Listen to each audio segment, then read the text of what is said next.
Namaskar, Vanakkam, Namaskaram, Sat Sri Akal, Namaskar. Namasté le cinéma.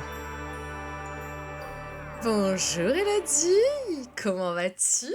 Salut Asma, très bien et toi? Ça va, je suis super contente qu'on se retrouve pour cette deuxième partie. C'est l'épisode conclusif de cette saison 4 qui aura été riche en émotions et on finit en beauté quand même. Est-ce que tu peux nous dire, C'est s'il te clair. plaît, en quoi on finit? On finit avec un versus de titans, Amir Khan contre Shah Rukh Khan. Énorme. Cette fois, je ne suis pas malade. Ah, Cette fois, je suis en état de me battre. j'ai profité de sa faiblesse. Quand j'ai fait le montage de la première partie, je me suis rendu compte que j'ai été tellement focus sur comment parler de l'interprétation d'Amir Khan dans ses films que je négligeais complètement de parler des films et qu'à des moments j'étais tellement fatiguée que j'étais en mode vas-y Asma, fais mon travail s'il te plaît. Donc en fait, moi j'ai défendu les deux, concrètement. Non mais après je suis très contente de revenir là, de pouvoir continuer ce versus qui je trouve est super intéressant. Carrément. Amir Khan et Shah Rukh Khan ont des carrières incroyables. Mhm. C'est sûr qu'ils ont pas du tout la même image, pas du tout la même fanbase, mais ils ont, comment dire, marqué le cinéma indien d'une manière qu'on ne peut pas ignorer l'un ou l'autre. Tout à fait. Le Bollywood, ce n'est pas que Shah Rukh Khan et Bollywood, ce n'est pas que Amir Khan, c'est tellement plein de choses et ils représentent une fraction de ces choses-là et ils sont hyper complémentaires. Tout à fait. Et j'ai trop hâte qu'on se replonge du coup dans ce versus Moi qui aussi. va être, ma foi, très intéressant. Tout à fait. Là, c'était déjà tendu la première partie. Vous avez pu suivre. Ouais. Alors, Shah Rukh a une légère avance, mais Amir, par ses interprétations, puisqu'il a gagné pas mal de, je dirais, de battles. Alors, on vous rappelle un petit peu le concept. Deux acteurs de carrière s'affrontent avec 3 manches. La première manche se base sur des éléments factuels de leur carrière. Font-ils partie d'une famille de l'industrie? Si c'est le cas, ils ont des points en moins. Ont-ils fait une carrière dans la télévision? Oui, si c'est le cas, ils gagnent des points en plus. Combien ont-ils de blockbusters? Un blockbuster valeur 150 points. Combien ont-ils de films qui ont dépassé les 100 crores? Combien ont-ils de films qui ont gagné aux Oscars? Tous ces éléments mis bout à bout nous ont permis d'établir une base de points qui, ma foi, a déjà été impressionnante parce que Bah oui. on a déjà eu l'occasion de faire les versus pour d'autres personnalités. On vous renvoie aux épisodes Alia versus Deepika et Ranbir versus Ranveer. On n'a jamais vu des scores pareils. Et une avance pareille. Et une avance aussi pareille. Alors, du coup, sur ce premier round, Amir avait 11 505 points, ce qui est déjà démentiel. Et Shah Rukh en avait 20 000. 20 305 pour être exact. Donc on est parti, on a commencé le premier épisode que vous aurez sûrement écouté au moment où je vous parle, avec une avance assez confortable de SRK. Toutefois, on ne néglige pas le perfectionniste comme ça. Voilà. Et c'est pour ça que la deuxième manche était particulièrement tendax. Et c'est aussi pour ça qu'on a préféré vous proposer cet épisode en 2 parties, parce qu'on s'est rendu compte que leur carrière était si dense, il y avait tellement de choses à dire, qu'en un épisode, on n'arriverait pas à rendre justice et à faire honneur à leurs carrières respectives. Et du coup, on se retrouve après s'être pas mal fighté sur la première partie, donc dans le deuxième round avec des choix de films, par genre, et parfois par sous-genre, pour essayer de les départager. Lequel est le meilleur dans le registre de la comédie romantique, lequel est le meilleur dans le registre de la satire, lequel est le meilleur dans le genre du thriller. Et là, on arrive sur qui de Shah Rukh et de Amir est le meilleur dans le genre du masala / comédie familiale. Waouh, c'était une sacrée introduction. Je voulais remettre en contexte quand même parce que voilà, on sait jamais si l'épisode 1, vous l'avez écouté il y a longtemps, donc histoire que vous ayez les choses en tête. Mais du coup, là, ça y est, on rentre dans le vif du sujet, les gars. On arrive dans le masala et la comédie familiale qui n'est pas du tout mon genre favori. Je pense que je l'ai souvent dit dans le podcast ou dans d'autres épisodes un peu versus. Oui. C'est vraiment typiquement le genre de film où je me sens pas la cible. J'adhère pas à l'humour, j'adhère pas au switch de genre, j'ai du mal. Mais pour Amir Khan, j'ai choisi un film qui, de mémoire, est devenu un peu culte dans les années 90. Oui. J'ai choisi Andaz Apna Apna, Ah, dans lequel il partage l'affiche avec un certain Salman ah là Khan. là, ils avaient des têtes de bébé dans ce Ils film. avaient des têtes de bébé. Donc, qu'est-ce que je peux dire sur ce film déjà? L'histoire de Andaz Apna Apna, c'est 2 escrocs qui tentent de séduire une riche héritière qui est interprétée par Ravina Tandon, si je dis pas de conneries, et qui s'appelle Ravina au passage. Sauf que la nana, elle est pas dupe, elle avait déjà décidé de tromper les imposteurs en switchant avec sa secrétaire qui est cette fois interprétée par Karishma Kapoor, qui s'appelle, ah attention, Karishma, vraiment ils sont pas allés très loin. Et donc ça crée des situations complètement loufoques, complètement drôles. Et ce qui marche, bah, du coup, c'est, Amir Khan et Salman Khan qui se libèrent complètement de toutes les règles, de l'acting, qui se donnent à fond, qui sont mais extrêmement, comme tu dis, mignons, mais drôles et attachants et puis, de mémoire, c'est une comédie vraiment familiale, Mmh. qui saura faire plaisir à toutes les Tout à générations. fait. Voilà, donc cette comédie de Rajkumar Santoshi, on la regarde encore aujourd'hui, c'est attachant, c'est sympathique Oui, et je trouve que c'est un des rares films où on voit vraiment le potentiel comique d'Amir Khan. je suis assez d'accord. On le connaît bien en tant que perfectionniste, en tant qu'acteur qui se transforme pour ses rôles, qui devient vraiment autre chose, mais surtout dans des drames ou Mmh. dans des films, voilà, profonds, qui te demandent un investissement particulier. Là, dans un truc plus léger, plus fun, il a un comic relief, donc vraiment un rythme qui est particulièrement bon. Et donc c'est bien de le voir dans ce genre-là, quoi. Je suis assez d'accord. Alors Andaz Apna, pour la petite histoire, au moment de sa sortie en 94, a fait un four monumental au box-office. Ça a floppé sa race. Sauf que le film a joui derrière d'un excellent bouche à oreille. Alors ça lui a pas permis de rentrer dans ses frais. Par contre, ça lui a permis de devenir culte avec les années. Mhm. Aujourd'hui, Andaz Apna est une référence de la comédie à Bollywood. Il y a beaucoup de gens qui le citent encore comme pour certains, c'est un de leurs films préférés. Et encore, il y a quelques mois, Amir et Salman étaient les convives de Kajol et de Twinkle dans leur talk show et ils n'ont fait quasiment que parler du tournage d'Andaz Apna Apna, puisque c'est leur seul film commun, il me semble, en tout cas dans lesquels ils ont vraiment des rôles équivalents. Mhm. Et où du coup, Amir expliquait que déjà à l'époque, il était dans quelque chose de très perfectionniste, il était très engagé, il était à l'heure sur le tournage, il voulait comprendre son personnage, choisir le bon ton. Ici, il devait faire la prise 15 fois pour sortir sa phrase de la façon la plus efficace possible. Il le faisait là où Salman était beaucoup plus chill, il était plus jeune en plus, et il avait peut-être une façon un peu plus instinctive d'approcher ses personnages. Et du coup, ils expliquaient qu'à l'époque, ils s'entendaient pas. Bon, les choses ont bien changé depuis, mais en tout cas, c'est vrai que c'est un film qui déjà est particulier parce qu'il réunit ces deux mastodontes de Bollywood. Et puis, c'est une comédie qui est devenue culte. On est un peu dans la comedy of errors, comme ils disent en anglais, Ouais, ouais, ouais. Avec des quiproquos, avec des malentendus. avec un comique de situation où vraiment c'est le jeu de dupes et ça, force est de constater que ça marche quand même vachement Mais bien, oui. malgré le poids des années, puisque le film est sorti il y a plus de 30 ans maintenant. Et pourtant, le film est encore cité par beaucoup comme un film culte, surtout quand on connaît derrière la carrière de Rajkumar Santoshi, Ouais. qui a touché à plein de trucs, hein, qui a essayé de faire des drames, des films d'action, qui est revenu à la comédie à la fin des années 2000 avec Ajab Prem Karazab Kahani. Et bon, le film avec Ranbir a bien marché, mais derrière, il a retenté des choses qui n'ont pas forcément résulté en des vrais succès. Voilà, ça a été compliqué.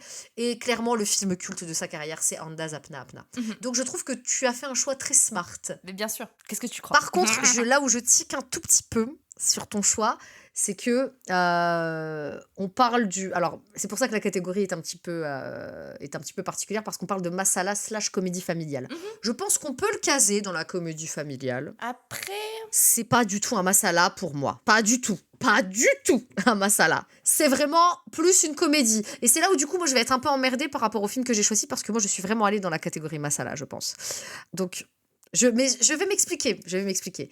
En tout cas, tu as fait un très bon choix parce que Andaz Apna Apna est un film culte et je trouve effectivement que dans le registre de la comédie, Amir est assez savoureux. Voilà, il est délicieux. ok. Donc, très bon choix, ça va être dur de trouver les arguments. Pour ma part, dans la catégorie du genre masala / comédie familiale, alors pour le coup, Shahrukh a fait plein de choses dans ces registres-là. Mhm. Je me suis dit, quel film de Shahrukh réunit, comme le nom du masala l'indique, le terme masala veut dire mélange, Mhm. et du coup l'idée c'est un mélange des genres, on mélange des éléments d'action, des éléments de comédie, des éléments de drame, euh, euh, tout ça pour créer un film masala. Et il y en a plusieurs dans la filmographie de Shahrukh, mais celui qui m'est venu à l'esprit et pour lequel j'ai une tendresse toute particulière, c'est Mehuna. Et j'ai voulu prendre Mehuna parce que le film a des éléments de comédie complètement débridés, Mhm. Mhm. qui fonctionnent à merveille. D'ailleurs, à l'occasion de l'anniversaire de Shahrukh, il a été, bon je vous dis il a été parce qu'il est encore en ce moment, mais il ne le sera plus au moment où l'épisode sortira, il a été diffusé pendant quelques jours au Gaumont-Saint-Denis, donc pour ceux et celles qui ont l'opportunité de le revoir sur grand écran, vous pourrez peut-être adouber mon discours.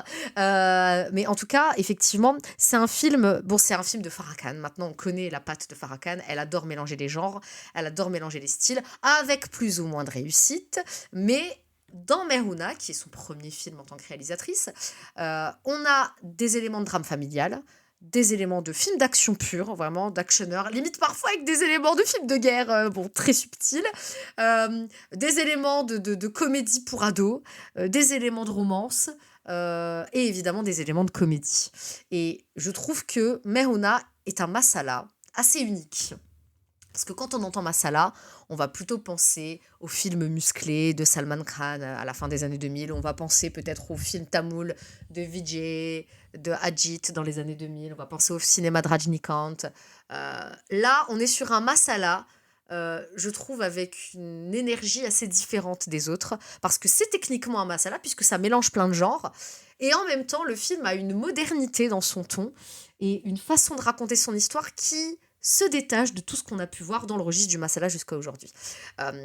Et pour parler de SRK, je sens qu'il s'éclate dans ce rôle. Et je le trouve, il est à la fois voilà, dans ce jeu, de ce rôle de Army Man, voilà, qui arrive dans cette université, il se retrouve, il doit protéger une jeune fille, il se retrouve face à son petit frère qu'il n'a pas revu depuis 1 million d'années. Bon, je peux vous spoiler, le film est sorti il y a plus de 20 ans. Arrête de vouloir spoiler les gens. Et non, mais bon, on n'a pas la suite. Et donc, voilà, ça c'est la prémisse. Mais en tout cas, voilà, il y a du coup tout un tas d'éléments de mélodrame. Alors encore une fois, c'est cette trame-là du jeune frère qui retrouve son grand frère. On l'a déjà vu dans La Famille indienne, on l'a retrouvé par la suite dans Del Valle, et on l'a retrouvé dans tout un tas de films, notamment de Shah Rukh. Mais je trouve que là, c'est amené de façon assez originale et assez différente dans le ton de ce qu'a pu faire Shah Rukh par le passé. Et encore une fois, Shah Rukh, jusque-là, avait pas fait tant de films d'action que ça. Il en avait fait quelques-uns avec notamment Rakesh Roshan dans les années 90, mais c'était quand même assez timide. Il a fait beaucoup de thrillers psychologiques où il jouait des psychopathes. Il a fait beaucoup de films romantiques, bien entendu. Mais c'est vrai que les films d'action pure, un petit peu, qui se prennent pas forcément au sérieux tant que ça, il en avait pas fait beaucoup. Et finalement, c'était un exercice qui n'était pas forcément évident, je pense, pour lui sur le papier, et dans lequel il s'est vachement bien débrouillé. Et à l'heure d'aujourd'hui, Mehouna est devenu un film culte. C'est un film qui, je pense, est encore apprécié par beaucoup de gens. Et en même temps, et c'est pour ça que je suis embêtée, je trouve que lui et Andaz Apna Apna n'ont rien à voir. Alors, ils n'ont rien à voir et je pense que J'ai aucun élément de comparaison. la raison est simple, je pense. C'est parce que Mehouna est plus... La dominante, c'est plus l'action. Tout à fait. La dominante, c'est plus, voilà, ce personnage militaire qui se retrouve à devoir protéger la fille d'un autre militaire. Enfin, l'enjeu principal, c'est vraiment l'action. Là où Andaz Apna Apna, c'est vraiment la comédie. Après, dire que Andaz Apna Apna n'a pas quelques règles du masala, c'est quand même un peu faux. Même si la comédie est dominante, il y a du drame, il y a du mélodrame, il y a de la romance, il y a de l'action aussi, je crois, avec, avec le personnage... le double rôle de Paresh Rawal. Oui, c'est vrai qu'il y a un gangster dans l'histoire. Voilà, c'est la comédie qui est dominante et c'est ce qui fait que c'est vraiment considéré comme une comédie. Mais je pense que ça rentre aussi complètement dans le côté comédie familiale masala pour ces raisons-là. Oui. De la même manière que le fait de tous ces mélanges de genres avec l'action en dominante dans Mehouna, mais surtout avec le drame familial en fond, fait que c'est aussi un film qui est énormément apprécié des familles. Moi, pour l'anecdote, j'ai regardé Mehouna sur une chaîne allemande au fin fond du Kosovo à l'époque quand j'étais en vacances. What? Avec un doublage ou pas? Un doublage en allemand, évidemment. Oh mon Dieu! Sinon, c'est pas drôle. Et je l'ai vu, il était diffusé, rediffusé, rediffusé. Et c'est le premier film indien que j'ai compris sans entendre de l'hindi ou sans lire du français en sous-titres. Voilà. Et le message universel qui est proposé par Farah Khan dans ce film, qu'elle a mis énormément de temps à construire, fait que ça fonctionne de fou. T'as même pas besoin de réfléchir pour comprendre ce qui se passe à l'écran. C'est ça qui est hyper intéressant et hyper smart. Tu comprends ce qui se passe, tu comprends les enjeux, tu comprends qui est qui, tu comprends pourquoi il se passe telle chose. Et des fois, c'est complètement loufoque et tiré par les cheveux, mais comme tu dis, le casting fait tellement bien son taf. Shah Rukh Khan est tellement à fond que quand il est à genoux devant Sushmita Sen en train de chanter Chand de Meradil parce que il est amoureux, tu comprends, t'es en mode oui mon gars, oui, je sais que en fait t'as son âge, donc tu veux la séduire cette madame, mais t'es son étudiant, donc t'es bloqué. Voilà, tu vois, il y a plein de trucs, il y a plein de... Pareil, comme tu dis, la comédie, elle est quand même hyper importante dans Merona parce que Mhm. elle permet de contrebalancer toute la partie action du film. Et toute la partie drame Et aussi. toute la partie drame, t'as des séquences dramatiques, t'as l'impression d'être comme dans Kabikushi Kabigam, tu vois, c'est Oui, le tonnerre en fond, et puis ça, il y a la voix grave, et puis mon Dieu, trahison. Enfin, ouais, ce film réunit tellement de choses, notamment du début des années 2000, oui. mais aussi de Bollywood et ce que Bollywood peut devenir.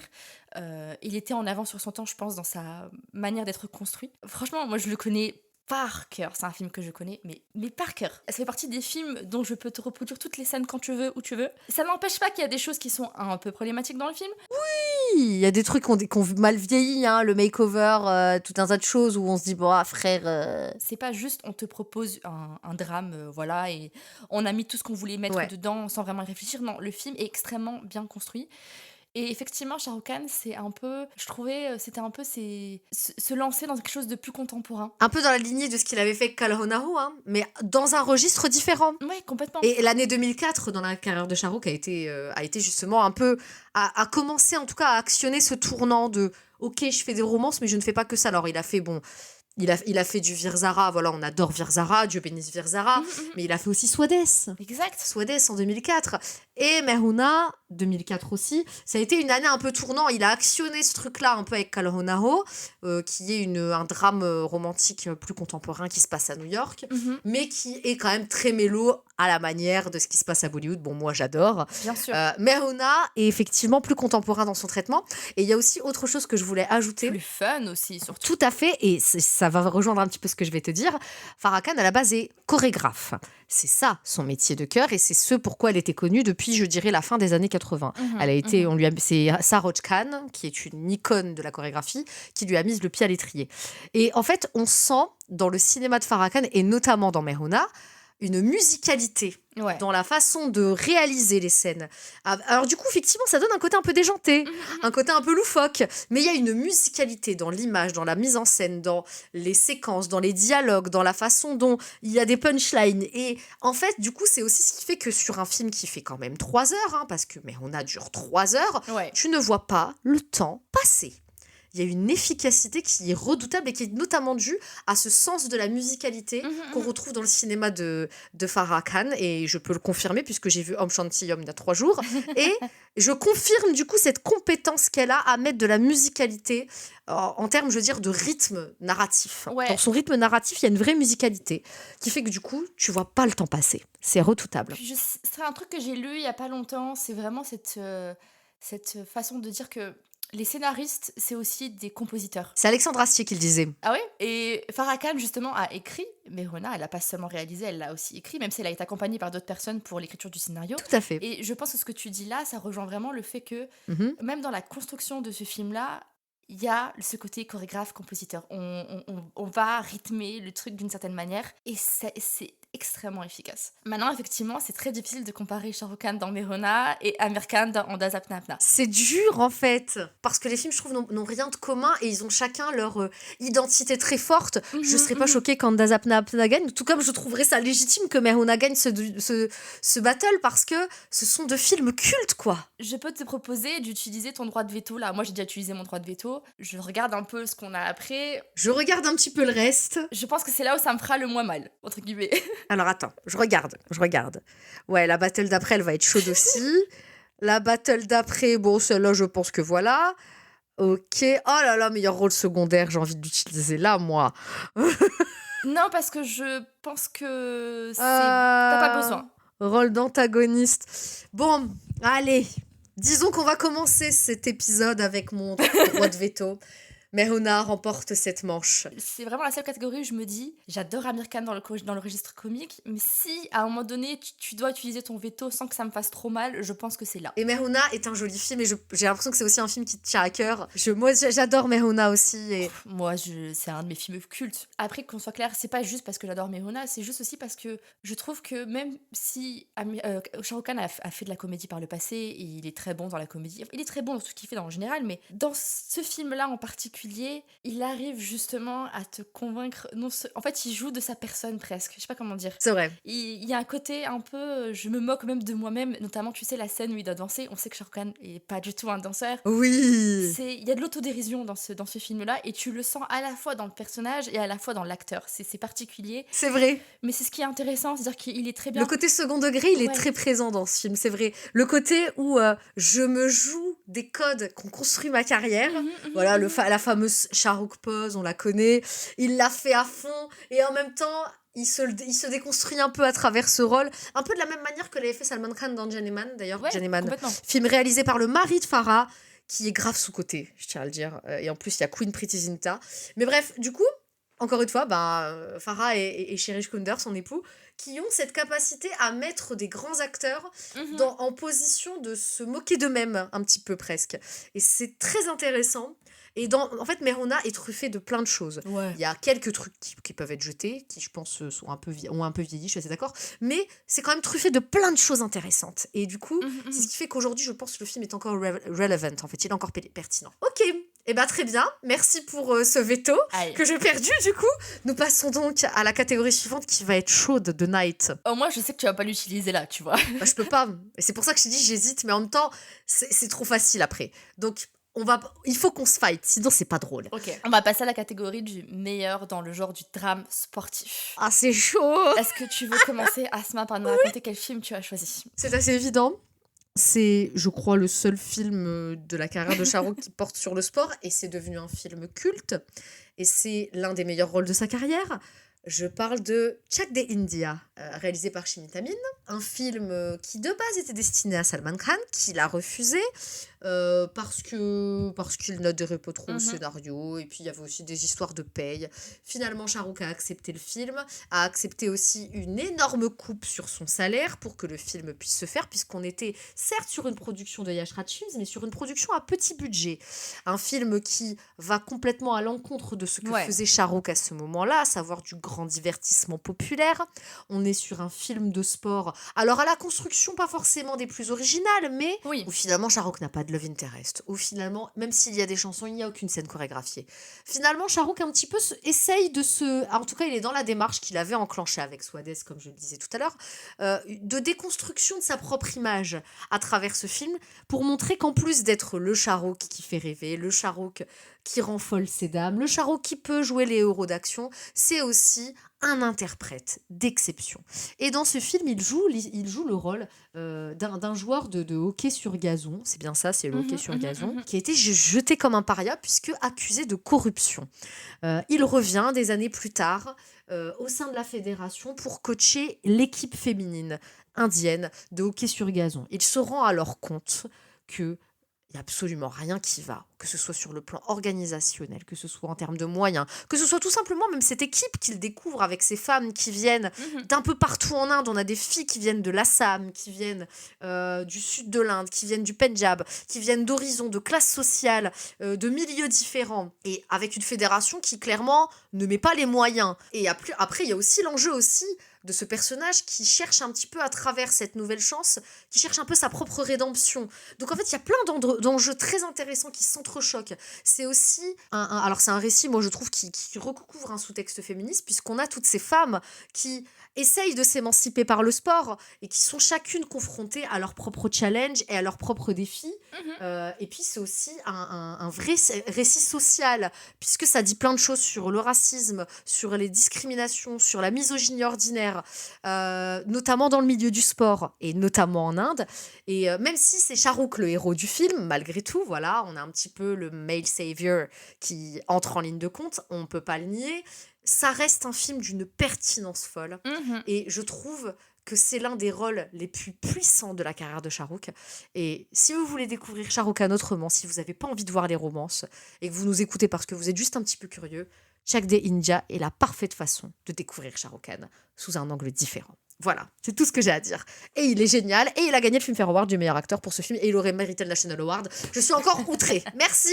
Je laisse la place à Elodie qui va nous proposer son film, et j'ai peur. Non, mais pour revenir sur Chak Day India, ce qui est intéressant, c'est que effectivement dans le film du genre sportif, c'est hyper conventionnel. C'est pas quelque chose qui en tout cas pour moi parce que j'adore ce genre-là, Oui, t'adores les films sportifs, toi. ça coche toutes les cases. Oui, Et Dieu sait que j'en ai vu des films de ce genre-là aux États-Unis, en Angleterre. toi tu connais tous les tropes à la limite, tu les connais tous les codes. Voilà, je les connais, ça coche toutes Tout les à fait. cases, mais c'est tout de même amené d'une certaine manière, comme tu dis, pour bien que ça soit ancré en Inde. Et je trouve que c'est déjà un film qui est pan-indien à l'époque où c'était pas encore un terme, tu vois. C'est vrai, c'est vrai, c'est vrai. Parce que non seulement déjà on met en avant des femmes, ce qui à ce moment-là, les films female-centric, c'était pas du tout le délire. Ensuite, on te met des femmes mais qui viennent de plein de régions différentes. Et on va te montrer à quel point dans le propre pays, entre régions, bah, c'est pas forcément amical H24. On est raciste avec les personnes du Nord-Est. Ça fait. On est raciste avec les personnes du Sud. Enfin, il y a vraiment, comme tu dis, plein d'enjeux dans le regroupement de toutes ces joueuses-là. En plus, on te met un sport qui n'est absolument pas populaire en Inde. Voilà, on parle pas du cricket. Non. C'est un truc qui est beaucoup plus confidentiel. Beaucoup C'est plus confidentiel. Et par contre, on te sort le trope habituel du héros blessé qui doit essayer de se reconstruire, etc. Mais à l'époque, j'avais peur d'un truc, c'était que le personnage de Shah Rukh Khan prenne trop de place. Mais en fait, pas du tout. Et heureusement, pas du tout. Et je crois que c'est un des films qui possède un des plus beaux monologues finaux du genre sportif en Inde. Enfin, la fin, je pense que si vous n'avez pas de larmes, c'est qu'il y a un problème. La dynamique entre toutes ces actrices et toutes ces joueuses est parfaitement écrite et parfaitement maîtrisée par le cast. Mhm. Franchement, effectivement, Chak de India, il faut le voir. Et effectivement, ce qui est dommage, c'est que c'est un peu le seul film du genre sportif Tout dans à fait. lequel on a Shah Rukh Khan. C'est ça qui est regrettable, limite. C'est qu'on n'en ait pas eu d'autres après un tel film. Et en même temps, je comprends aussi, cette prestation-là a tellement marqué, et ce film-là a tellement marqué qu'il n'y avait pas forcément non plus besoin de retourner dans ce genre-là. Mais on n'est pas à l'abri de surprises dans les années à venir, on ne sait pas. Tout à fait, peut-être. De mon côté, j'avais eu plus de possibilités, mais j'ai choisi un des plus gros succès de la carrière d'Amir Khan, qui est Dangal, Ouais. réalisé par Nitesh Tiwari. Ça aurait été bête de pas le choisir, en toute sincérité. T'aurais été stupide de pas prendre ce film-là. Non, mais j'aurais pu choisir Jodhita Vohi Sikandar, dans lequel il joue un cycliste, tu sais. Oui. Ce qui est pareil, un film complètement imprévu à l'époque. Mais je t'aurais écrasé, là, Ouais, pour le là, coup. tu m'aurais écrasé. Je t'aurais On est écrasé. d'accord. Mais là, non, là, il y a vraiment Là, match. avec Dangal, il y a un match aussi dans le sens où les personnages, mine de rien, ont une construction pas si différente que ça. Mhm. Alors, je vais reparler du coup de l'histoire de Dangal. Donc, c'est un ancien lutteur incarné par Amir Khan qui décide d'entraîner ses filles, donc avec deux actrices qu'on adore aujourd'hui qui sont Fatima Sanachek et Sania Malhotra. Ah oui. Et l'idée, c'est qu'elles deviennent des championnes de la discipline, alors que à ce moment-là, les femmes ne jouent Incroyable. pas. Il n'y a pas de femmes dans la lutte en Inde. C'est inspiré de faits réels. Et qu'est-ce qu'on aime dans ce film c'est justement la foi de ce père de famille qui d'ailleurs lui-même a eu ses propres déceptions dans le domaine du sport et qui n'a pas réussi, je pense, à remporter une médaille d'or, un truc comme ça, alors que voilà, il y était presque. Enfin, vraiment, c'est ce truc de je suis passée à quelques centimètres de ma victoire iconique de vraiment rapporter l'or en Inde. Tout à fait. Mes filles ont un potentiel, je vais aider mes filles à faire ce que je n'ai pas pu faire. Et je sais pas comment dire, le fait de voir un film de sport mais sous l'angle familial, sous l'angle de l'investissement d'un père pour ses filles, et de voir aussi l'implication des filles, de voir aussi les doutes que les filles ont en mode mais est-ce qu'en fait finalement c'est un truc que je voulais faire à la base ou est-ce que c'est juste parce que mon père il m'a dit de le faire. Oui. Il y a plein de choses qui, je pense, encore une fois, sont complètement universelles. Nitesh Tiwari, il est doué pour toucher dans la nostalgie, toucher juste auprès des gens de la sensibilité de qu'est-ce que c'est entre tes rêves, entre ce que tu vas accomplir et comment tu vas l'accomplir, et au final, est-ce que c'est vraiment ce que tu voulais ou est-ce que ça t'a pas gâché ton rêve. Enfin, il y a plein de choses, Oui. Il y a un truc aussi, ce que j'aime beaucoup dans Dangal, c'est que dans l'écriture du film, dans la manière dont le père aborde ses filles, elles sont jamais considérées comme inférieures aux hommes dans la discipline de la lutte. Ça, c'est un truc qui est peut-être pas évident quand tu regardes le film tout de suite, mais où tu te dis, ok, en fait, le gars les traite comme n'importe qui d'autre. Il n'y a pas de vous êtes des femmes, donc il faut que j'aille plus doucement, il faut que je sois plus. Non, go, let's go, on y va. Vous valez aussi bien que les autres, il n'y a aucun problème. Et le film a été un énorme succès, voilà, on le sait. En fait, il faut aussi préciser, donc le film a battu tous les records en Mhm. termes d'entrée au box-office. C'était au moment de sa sortie le film indien le plus rentable de l'histoire. Amir Khan Encore une fois. bat tous les records, vraiment, c'est incroyable. Et ses propres records, encore une fois. Il bat ses propres records. Le film, c'est en Chine, je crois, Oui. que le film est devenu un phénomène. Et c'est pas le seul film d'Amir Khan à avoir marché en Asie de l'Est. On en parlait déjà, en plus avec Trois Idiotes, etc. Enfin, Voilà, avec Three Idiots, c'était déjà le cas, mais du coup, il insiste avec Dangal, mhm, qui est du mhm, coup devenu un film culte. Euh, la transformation physique d'Amir, il faut en parler dans ce film, Oui. parce que le film, comme tu le disais, on voit cet homme qui a failli gagner cette médaille, donc on le voit en tant qu'athlète, avec du coup Mhm. une physicalité impressionnante pour laquelle il a beaucoup travaillé, et on le voit du coup presque 30 ans plus tard, Avec le look de papa de quartier, quoi. Le bidou, vraiment un daron. voilà, d'un daron, les cheveux blancs, et il cherche pas à se rajeunir, et il cherche pas à avoir l'air stylé, et il s'en fout d'avoir l'air stylé. Il incarne ce daron, quoi. C'est ça, et en plus, cette physicalité, Mhm. ça raconte quelque chose. Ça raconte à quel point l'ego blessé, la déception de cet homme qui était sur le point de gagner une médaille pour son pays, il a laissé tomber. Ouais, à tous les niveaux. Il a laissé tomber jusqu'à ce qu'il voit ses filles et qu'il se dise, mais en fait, je peux faire quelque chose pour mes filles, même si j'ai pas pu faire pour moi. Tu vois ce que je veux dire? Mhm. Tout à fait. D'une certaine manière, il se répare à travers ses filles, hein, clairement. Et c'est exactement un peu le même schéma de la rédemption avec Shah Rukh Khan dans Shaq de India. Tout à Il fait. y a aussi ce côté un peu male savior, mais La figure du pater familias, elle est omniprésente dans le film, pour le coup. Tu l'as moins dans Chak India, même si elle est un peu plus, elle est sous-jacente malgré tout, parce que il fait un peu figure on va dire, c'est un peu une figure pas parentale, mais en tout cas c'est une figure d'autorité. Là, c'est clairement l'incarnation du pater familias qu'on a eu dernièrement à Hollywood, par exemple, pour comparaison, avec Will Smith dans La méthode Williams. exactement. On est complètement là-dedans dans La méthode Williams. Amir l'a fait avant, Mais complètement. avec Dangle, je tiens à le dire. Mais on est dans cette figure du pater familias qui sait mieux que tout le monde ce qui est bon pour ses filles. Alors du coup, c'est peut-être le seul truc qui a pu parfois me... Moi aussi, et en même temps, je me dis, c'est logique. Oui, et c'est cohérent avec le personnage, c'est cohérent avec Et c'est ça, l'écriture. on va pas faire ça juste parce qu'il faut que, entre guillemets, il sauve ses filles et accompagne ses filles. Non, c'est la figure paternelle, comme je pense pas mal de filles, comme toi et moi, on connaît en fait. Le patriarche, quoi. Exactement. C'est le patriarche. Et c'est ce qui fait que du coup... Mais du coup, c'est le patriarche qui prend les choses en main, mais de façon très jusqu'au ouais, boutiste, quoi. obsessionnel presque. Ouais, ouais. Et c'est là où je trouve que le film n'est pas dans l'acceptation de cette obsession, et au contraire, il le remet en question dans la deuxième partie du film, où tu vois des choses, tu vois que ça craque, parce que justement, il va trop loin, et c'est too much. Et c'est là où tu te dis, ok, ils sont pas dans c'est comme ça ou pas autrement, on va remettre quand même un peu en question. Et vraiment, Amir Khan est incroyable. Je crois qu'à un moment donné, dans ce podcast, je vais manquer de mots pour décrire à chaque fois Amir Khan dans ses rôles et dans ses films. Il est remarquable, hein. Franchement, il est remarquable dans ce film. Il va là où on ne l'attend pas. En fait, c'est un acteur, Amir, qui... Shah Rukh doit sans cesse déconstruire ce qu'il a construit quand il joue. C'est-à-dire qu'il a une image, il a des gimmicks, et quand il fait du Chak de India, il se déconstruit. Amir n'a pas besoin de se déconstruire parce que, en fait, il n'y a rien de construit. Amir Khan, c'est ça, sa marque de fabrique. C'est d'aller là où on ne l'attend pas, en fait. Et c'est de ne même pas savoir ce qu'on peut attendre de lui parce que finalement, il va dans toutes les directions possibles et imaginables. Un blockbuster d'action un peu bourrin à la Doom 3, pourquoi pas. Tiens, je vais jouer un pirate dans Tugs of Hindostan. Ah, et puis j'ai qu'à jouer un terroriste dans Fana. Et puis, mais non, je vais jouer un héros de la résistance dans Mangal Pandey. C'est ça. Et puis, je vais jouer un pater familias dans Dangal. Et puis, je vais jouer un mec avec une amnésie antérograde dans un thriller psychologique dans Gajini. Et en fait, il va tellement dans des directions différentes que tu vois, c'est pour ça que c'est des acteurs qui sont à la fois fascinants et en même temps pas du tout comparables. Mais du coup, c'est ce qui est assez dingue chez Amir, c'est que quand on se dit « Non, mais il nous a tout fait. Non, mais c'est bon, là, il a tellement dit. » Eh ben non. Non, il a pas terminé. Et Dangal, c'était assez impressionnant quand même à regarder. Encore une fois, moi, la figure du pater familias à titre personnel, parce que j'ai des valeurs très féministes, elle a ses limites où finalement, j'ai parfois eu l'impression qu'il cherchait presque à invisibiliser la volonté de ses filles parce que c'était lui qui voulait, qui projetait.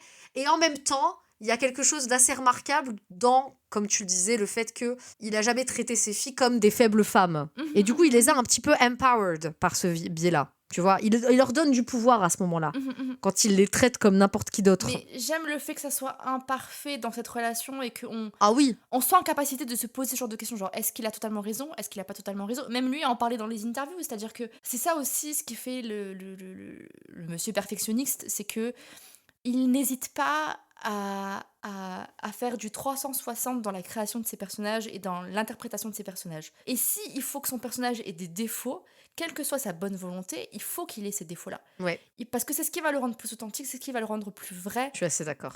Et c'est ce qui va permettre aussi aux gens qui vont voir ça dans une salle de cinéma de se dire ok, déjà de un, j'y crois à 100%, et ensuite, ok, est-ce que je suis d'accord ou pas avec ce personnage. Cette capacité de toujours amener une certaine réflexion autour de ce qu'il interprète. Et Mm, une mm, mm, mm, mm. complexité, une nuance.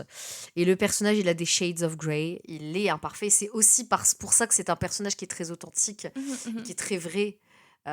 Et en tout cas, bon, encore une fois, Amir a remporté le Filmfare Award du meilleur acteur pour ce film. Disons. Est-ce qu'on est surpris? Absolument pas. À juste titre, bien entendu, on est d'accord avec cette victoire. En tout cas, oui, c'est un rôle dans lequel il s'est à la fois physiquement transcendé, mais aussi dans lequel il s'est complètement investi. Et en plus, voilà, il a eu le bon goût de propulser 3 actrices merveilleuses. Ah ouais. Zahira Wassim, bon, qui a décidé depuis d'arrêter sa carrière, mais qui a fait pas mal de jolis films avec Amir, notamment. Euh, Fatima Sanachiek et Sania Malhotra, qui font désormais notre bonheur en tant que cinéphile. Euh, Là, c'est dur parce que je suis à la fois tentée de dire Dangal mérite complètement cette victoire parce que c'est un film qui a révolutionné le genre. C'est un film très fort. Et en même temps, je trouve qu'il ne faut pas s'asseoir non plus sur Non. l'héritage de Cheikh India, tu vois. Moi, je pense que c'est typiquement le genre de catégorie où on va faire 50-50 parce que... Je pense que oui, parce que pour moi, il peut pas y avoir un gagnant. Non. Enfin, il peut pas y avoir un perdant dans cette catégorie parce que les deux films ont été culturellement particulièrement impactants. C'est ça que je veux dire. Chacun à leur manière, en amenant chacun des choses différentes dans le registre. On peut se dire je préfère Dangal à Jack India ou je préfère Jack India à Dangal, il n'y a aucun souci. Bien sûr. Mais en termes d'interprétation, Pour moi, il n'y a pas un film qui soit supérieur. en plus, ce qui est intéressant dans Jack India, c'est que même si même si Shah Rukh Khan n'était pas le choix initial, je trouve que de pouvoir jouer sur l'aura de Shah Rukh Khan pour interpréter ce personnage, c'est hyper intelligent. Et il le fait avec une finesse qui est mais qui te terrasse, quoi. Moi, ça m'a terrassé. Et à côté de ça, il y a Amir qui est un jusqu'au boutiste, un peu à la manière d'un Christian Bale ou d'un DiCaprio à Hollywood. Exact. Qui est un jusqu'au boutiste, qui dit bah, il faut que je prenne 30 kilos, je vais prendre 30 kilos. Ah, il faut que je laisse mes cheveux gris, je laisse mes cheveux gris, je vais même en rajouter si vous voulez. Ah, ok, il n'y a pas de problème. J'ai pas de love interest, on n'est pas là pour raconter une histoire. J'en ai rien à branler, je m'en fous, j'y vais au bout des choses. Et c'est ce jusqu'au boutisme que je trouve assez exceptionnel chez Amir et vraiment qui mérite un respect immense et qui mérite du coup aussi ses points pour cette catégorie parce que dans Dangal, je trouve qu'il est au sommet de son art. Voilà, si je dois conclure, je dirais qu'il est au sommet de son art. Ouais. Shah Rukh se révèle sous une lumière inédite avec Cheikh India et Amir Khan est au sommet de son art. Il est au sommet de ce qu'il peut faire et il est au sommet de ce qu'il peut être artistiquement.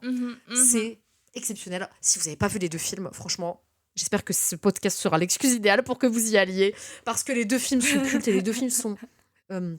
pour moi, dans le haut du panier de ce qui s'est fait dans le registre du film sportif, qui a foisonné depuis en Inde avec des résultats plus ou moins concluants. Oui, il y en a eu d'autres. Il y a eu des trucs très, très chouettes. Très conventionnels quand même. Je pense à Maricom ou alors plus fun, enfin vraiment très très cool, c'est Bag Milka Bag. Franchement, il faut le voir. Moi, 83, je l'aime beaucoup aussi. On peut aussi regarder Sultan. Sultan, qui est vraiment sympa aussi, qui moi personnellement m'a beaucoup touchée. Et en tout cas, il y a eu des films, il y a eu des tentatives, il y a eu des propositions. Il y en a plein. J'ai des listes sur Sens Critique, aucun problème. Allez sur le Sens Critique d'Elodie Amidovic, s'il vous plaît. Elle fait des listes pour tout. C'est génial. Elle est toquée. C'est formidable. Voilà. En tout cas, vous trouverez tout ce dont vous avez besoin. Et effectivement, Dangal et Cheikh India sont des pierres angulaires pour moi dans le registre du drame sportif. Donc, je pense qu'on peut s'accorder si on s'accorde. tu veux. On s'accorde sur le fait de faire un petit 50-50, 500 points par film. On fera pas ça pour toutes les catégories, mais là, à un moment donné, il faut être juste. Et nous, on est des meufs de l'éthique, vous voyez. On est des meufs de la justice.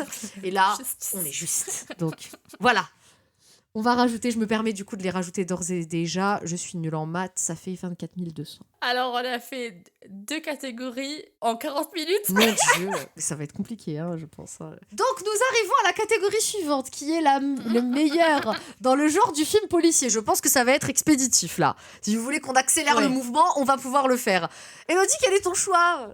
Alors, pour mon choix, j'ai choisi un thriller énigmatique réalisé par une nana qu'on adore, c'est Rima Cakti. C'est Talash, The Answer Within. Non, The Answers Lies Within. Où Amir Khan partage l'affiche avec Rani Mukherjee et Kareena Kapoor Khan. Où en gros, du coup, c'est un policier qui, malgré des petits soucis avec sa femme, surtout va enquêter sur le meurtre d'un acteur ou d'un comédien, je ne sais plus. Et il y a une prostituée qui l'aide un peu dans son enquête. C'est un thriller extrêmement bien construit, assez innovant. Amir Khan est tout en retenue, c'est rare. Je trouve que dans ce rôle de flic, il est vraiment dans la subtilité, dans un jeu de regard, dans un jeu de silence. Il y a plein de choses qui se passent entre sa relation avec la prostituée, entre sa relation avec sa femme, entre le deuil qu'il fait puisqu'il a perdu un enfant dans le film.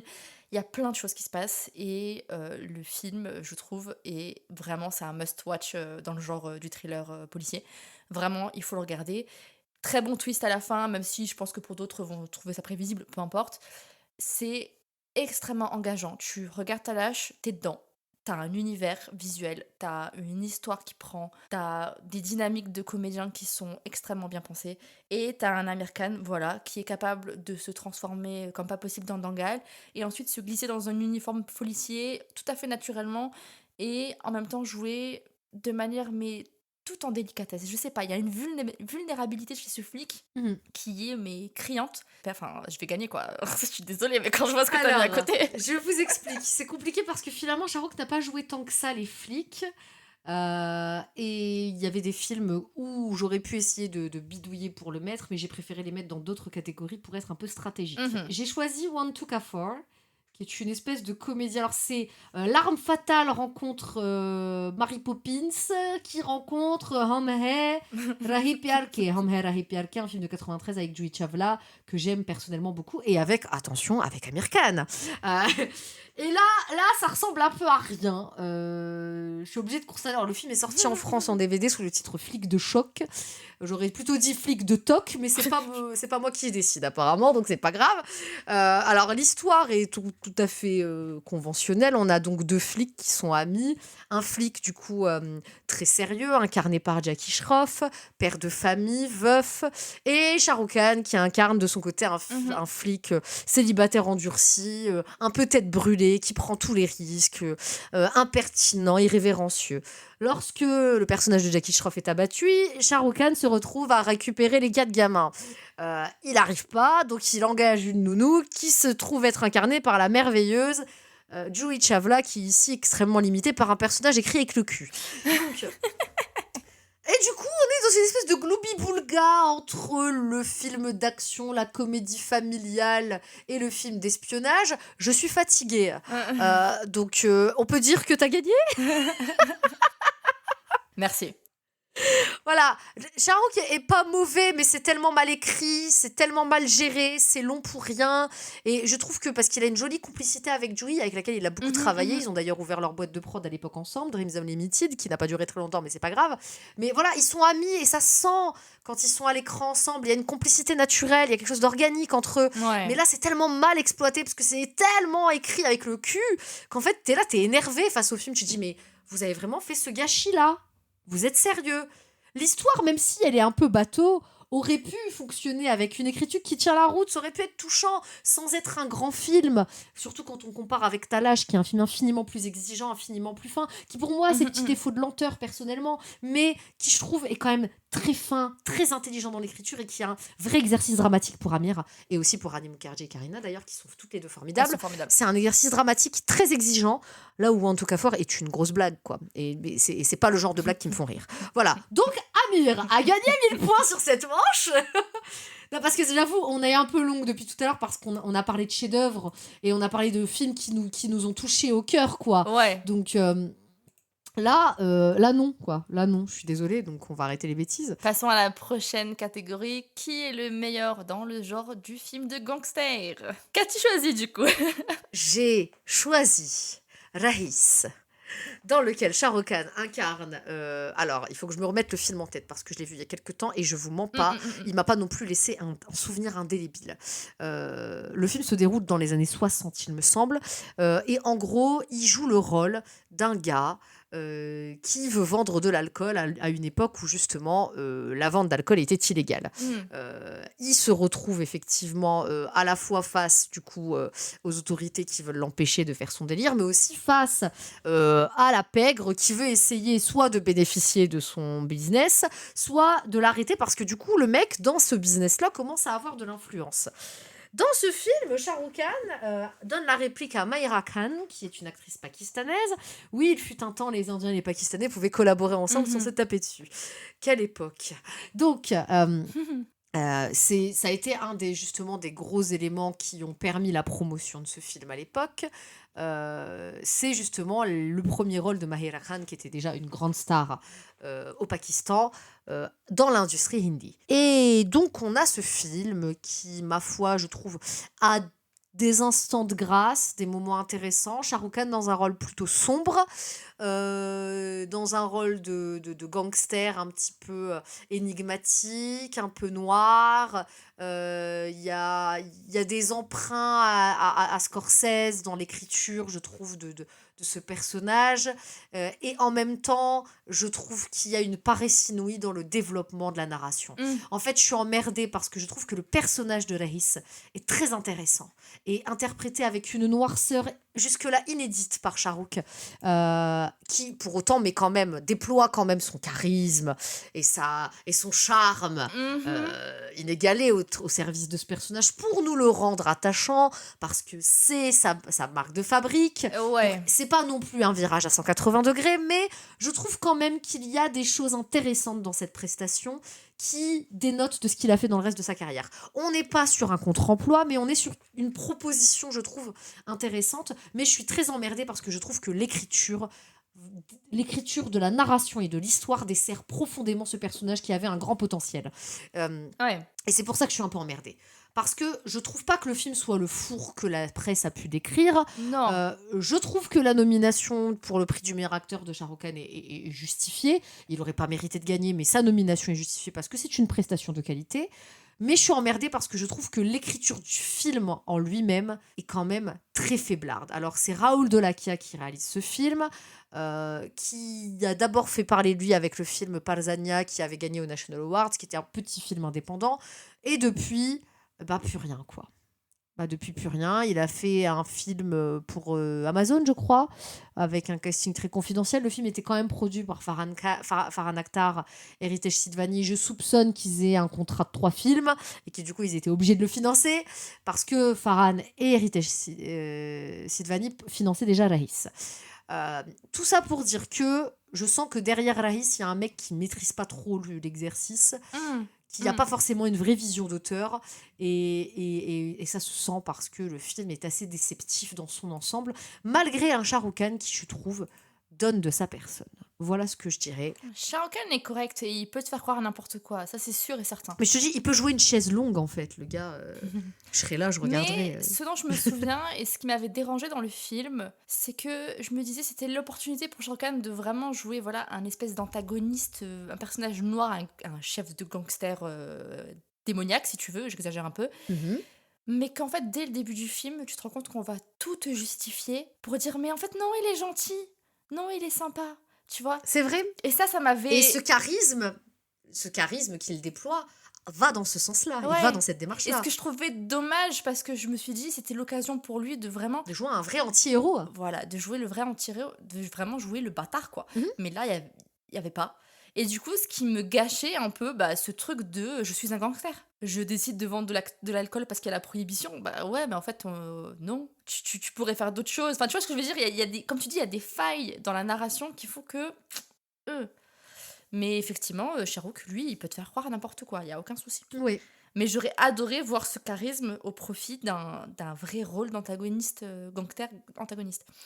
Là, moi, à côté, j'ai choisi un film un peu devenu culte dans les années 90. Enfin, j'ai l'impression que tous les films d'Amir Khan sont devenus cultes, mais Ghulam, c'est en plus un remake, si je dis pas de bêtises. Est-ce qu'il joue pas justement le même rôle que Marlon Brando? Alors en fait, je vais vous expliquer. Le film à la base est très similaire à un film de 88 qui a été très confidentiel, qui s'appelle Kabza. Est-ce que c'était pas sur les quais? Kabza et Ghulam sont clairement des adaptations, pour Ghulam d'ailleurs assez criantes, de Sur les quais de Elia Kazan, avec Hmm. le cultissime, le beau gosse ultime, l'homme de ma vie, Marlon Brando. Voilà. Donc en fait, t'arrives après Marlon Brando. C'est chaud de night, frère. Mais Amir Khan, en fait, ce qui est drôle, c'est qu'à l'époque des années 90, c'est vraiment la période où Amir Khan joue les jeunes premiers. Oui. Son délire, c'est les jeunes, peut-être pauvres, peut-être avec une classe sociale compliquée, qui essaient de se battre, voilà, il y a un truc, il adore interpréter ce genre de personnage parce que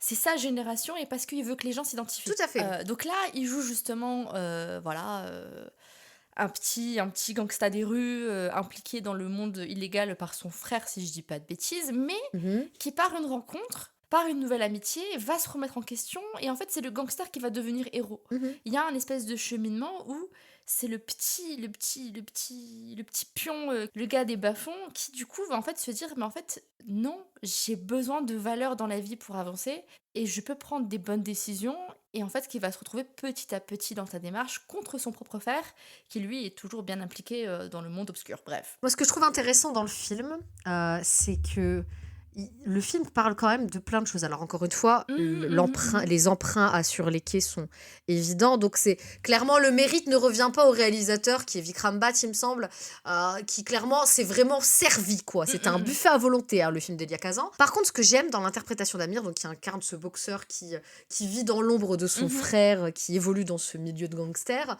c'est du coup que le film évoque beaucoup de choses, et notamment la question de la résistance. Ouais. La question de se soulever contre l'oppression, de se soulever contre l'ordre établi. Parce que oui, effectivement, il y a l'histoire de ce gars qui plonge dans le monde de la pègre et qui ensuite essaye d'en sortir. Donc il y a déjà ce récit individuel, mais il y a aussi le récit Ouais. collectif, quoi. Comment ça impacte? Voilà, et il tombe amoureux du coup du personnage qui est incarné par Rani Mukherjee, qui est d'ailleurs doublé par une autre actrice, je suis encore traumatisée. Et son frère, en fait, le frère de ce personnage, j'aime beaucoup Ghulam, en vrai. Peut-être j'aurais dû défendre ce film, en vrai.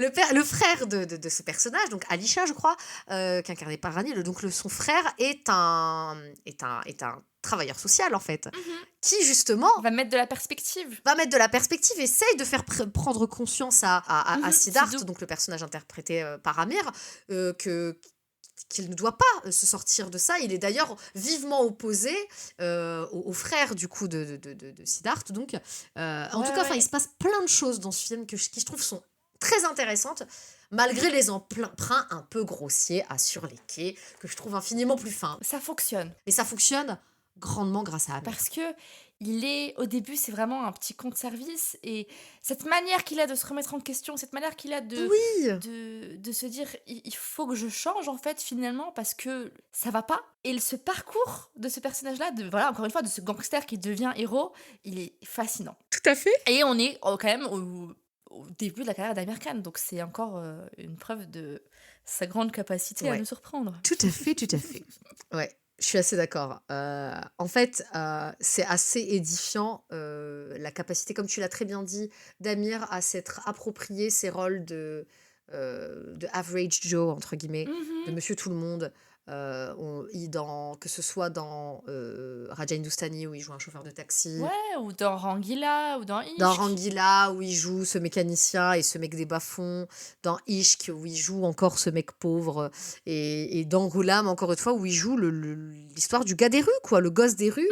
Et je trouve qu'il le fait avec une sincérité et avec un aplomb qui fait que, même si tu sais que Ghulam est le remake d'un film culte, et que oui, pour moi, Ghulam n'arrive pas à la cheville en tant que film, Bien sûr. n'arrive pas à la cheville de Sur les quais, mais je trouve que le film reste un bon film parce Mhm. qu'Amir le porte à bout de bras.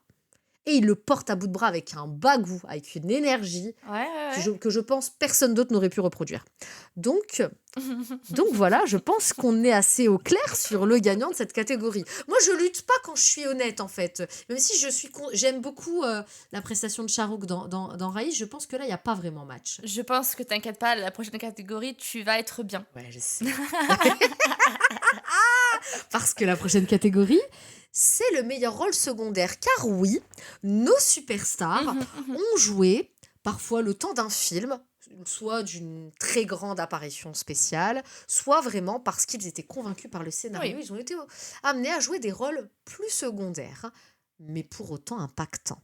Élodie, quel rôle as-tu choisi pour Amir? Eh bien, j'ai choisi son rôle dans Secret Superstar, qui est Oh. justement un film dans lequel il a mis en vedette Zaira Wazim, dont on a parlé tout à l'heure dans Dangal. Film très touchant, vraiment une espèce de Disney, une jeune chanteuse qui, voilà, contre les règles de la société et familiale, peut pas chanter, mais va décider de casser un peu les trucs et poster des vidéos sur YouTube. Et C'est un mélange entre Disney et Danny Boyle, quoi. franchement, oui, c'est pas l'histoire du siècle, mais c'est une histoire touchante, c'est une histoire Non. mignonne.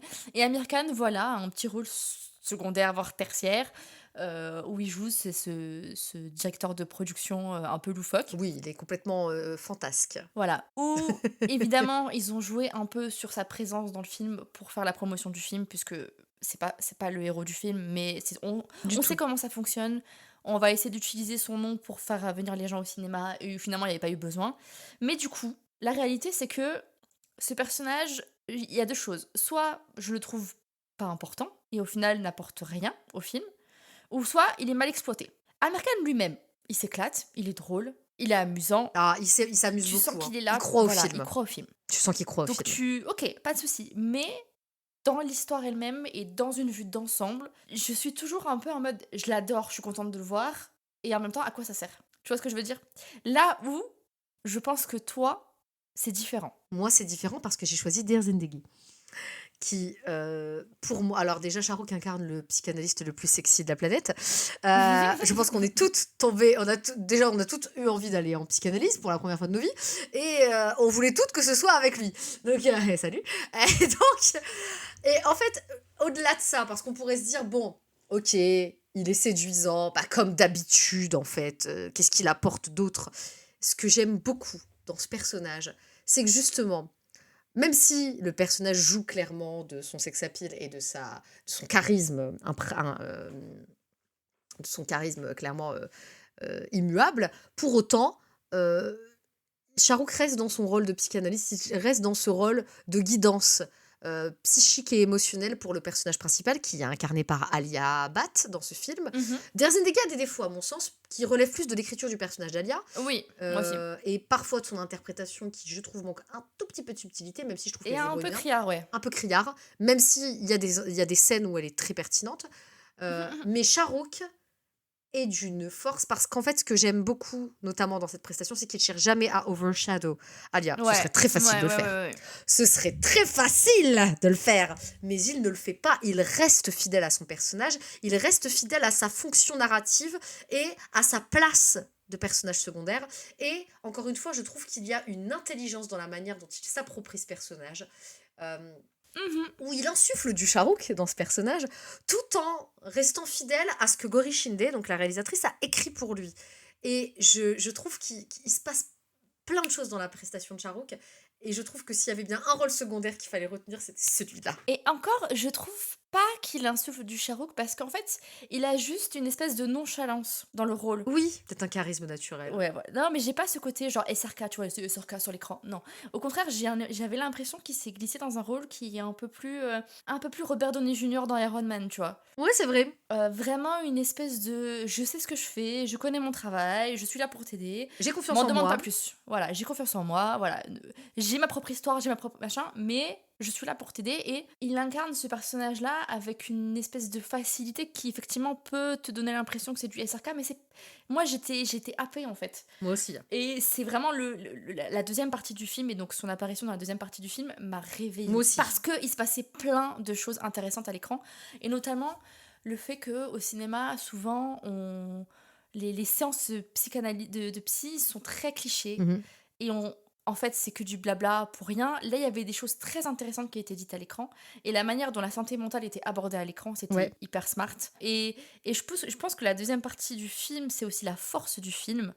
euh, Parce qu'il y a cette dynamique entre Shahrukh et Alia, mais parce que le personnage de Shahrukh arrive avec les réponses dont on a besoin pour comprendre ce qui se passe dans le film. Tout à fait. Et donc son rôle est essentiel. C'est la clé de voûte du film. Là, encore une fois, Amir Khan, il aurait pu ne pas être dans le film, ça n'aurait rien changé. Amir Khan, c'est vraiment un personnage.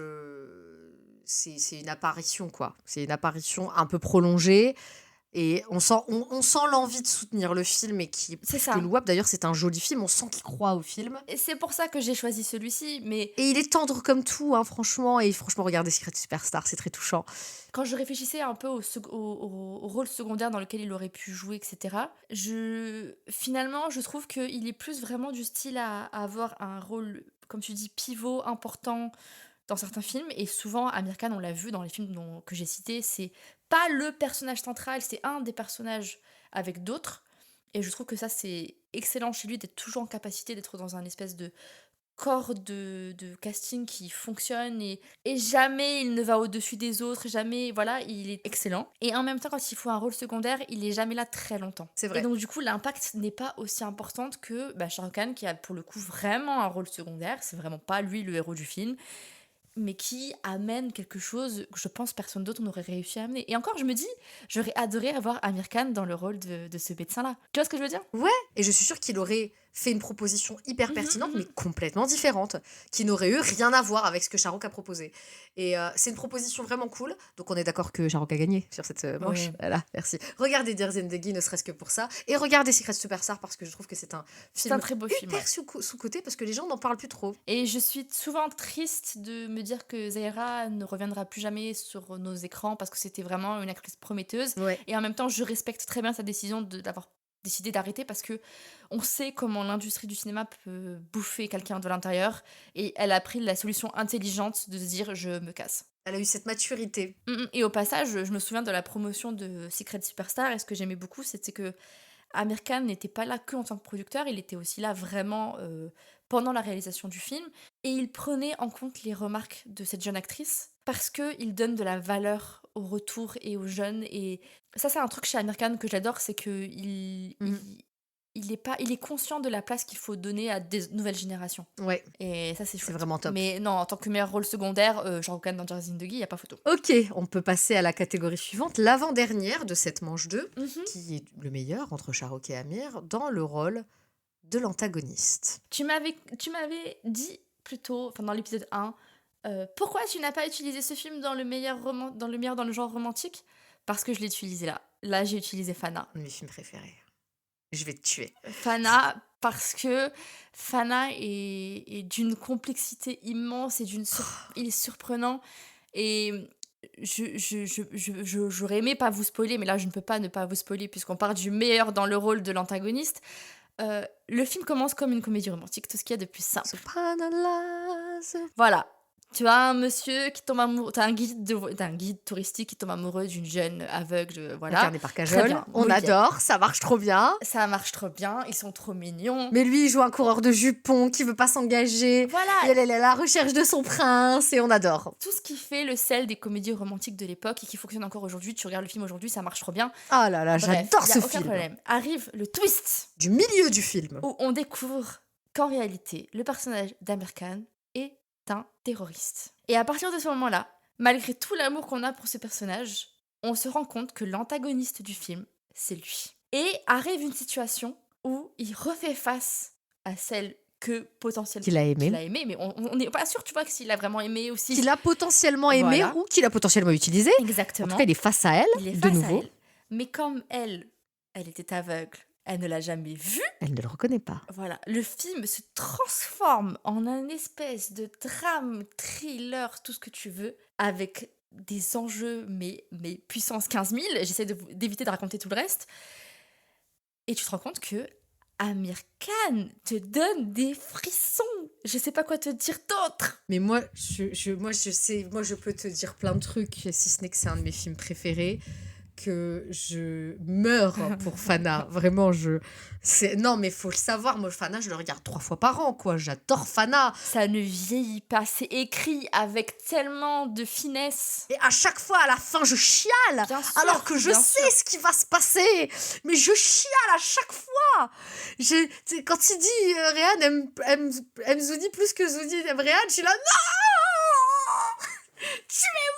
Mais c'est là où Kunal Kohli était très fort et très très fort. Waouh. Mais qu'est-ce que c'est que ce truc? Alors moi, je qualifierais plus le personnage d'Amir comme un anti-héros. Mais t'as raison, il y a quand même... C'est un anti-héros qui vire en antagoniste quand même. En fait, c'est ce qui est bien dans Fana, c'est que déjà c'est écrit par une femme. C'est hyper complexe. Donc tu sens que l'écriture, c'est géré. Franchement, Shibani Bhattacharya, attends, j'ai écrit ça quelque part. Shibani Bhattacharya, incroyable. Réalisé par Incroyable. Kunal Kohli, auquel on devait déjà juste avant Home Toom, c'est que son deuxième film quand même, faut se le dire. Kunal Kohli, je sais pas, je comprends pas la déchéance de cet homme parce qu'il avait tellement bien commencé. Il avait commencé comme étant devenu le culte du cinéma contemporain nouvelle génération du début des années 2010. Mais what? Mais enfin, tu fais Home Toom qui est déjà un film génial, et tu me fais Fana qui me cloue, ça me cloue quoi. Le film avait cartonné au box-office. Une surprise générale, personne ne l'attendait. Une surprise générale. Complètement. Surtout que, faut savoir que de base, Kajol, donc, qui revenait après 5 ans d'absence avec ce film, suite à sa grossesse, elle avait pris un peu de temps pour s'occuper de sa fille. Elle devait jouer dans Kabi Alvida Nakerna. Elle avait promis à son copain, Karan Johar, et puis finalement, elle a reçu le script de Fana. Elle avait pas le temps matériel de faire les 2 films. Elle lui a dit, écoute, Karan, t'es bien gentil, mais là, on vient de me proposer un rôle de malade, donc tu te démerdes avec Kabi Alvida Nakerna et tu t'appelles quelqu'un d'autre. Voilà. Et puis ce qui est intéressant, c'est que c'est Aishwarya Rai qui était initialement proposé pour jouer le rôle de Zuni. Et c'est Amir Khan qui ensuite a dit non, il faut qu'on prenne Kajol. Ouais. Et ça, j'adore. J'adore parce que à l'écran, ça marche tellement de fou que des années plus tard, quand tu le vois avec Kajol dans Salam Venki, même 5 secondes, t'es en mode non, les gars. Refaites un film ensemble, les gars. Ouais, s'il vous plaît. Faites quelque chose. S'il vous plaît. Et ça marche du feu de Dieu. L'alchimie est complètement différente de celle que Kajol partage avec Shahrukh. Évidemment, c'est pas du tout la même chose, mais au service de ce film, c'est magistral. C'est magistral. Et c'est un grand film. C'est surtout l'interprétation d'Amir Khan. Ouais. En un film, il te fait 2 rôles différents. T'es en mode, le gars, mais qu'est-ce que tu ne sais pas faire? Mais du coup, le twist, tu le vois vraiment pas venir, quoi. Jamais venir. Le twist, pour le coup, tu ne le vois vraiment pas venir parce que il s'est tellement appliqué à te convaincre que c'était ce coureur de jupons qui a fini par être conquis par cette jeune femme, par la sincérité de son amour. Et bon, bah après, t'es frappé par une nouvelle. Bon, là, je vais pas tout dire parce que vraiment, si vous avez pas vu le film, il faut absolument que vous voyez. Donc, t'es terrassé.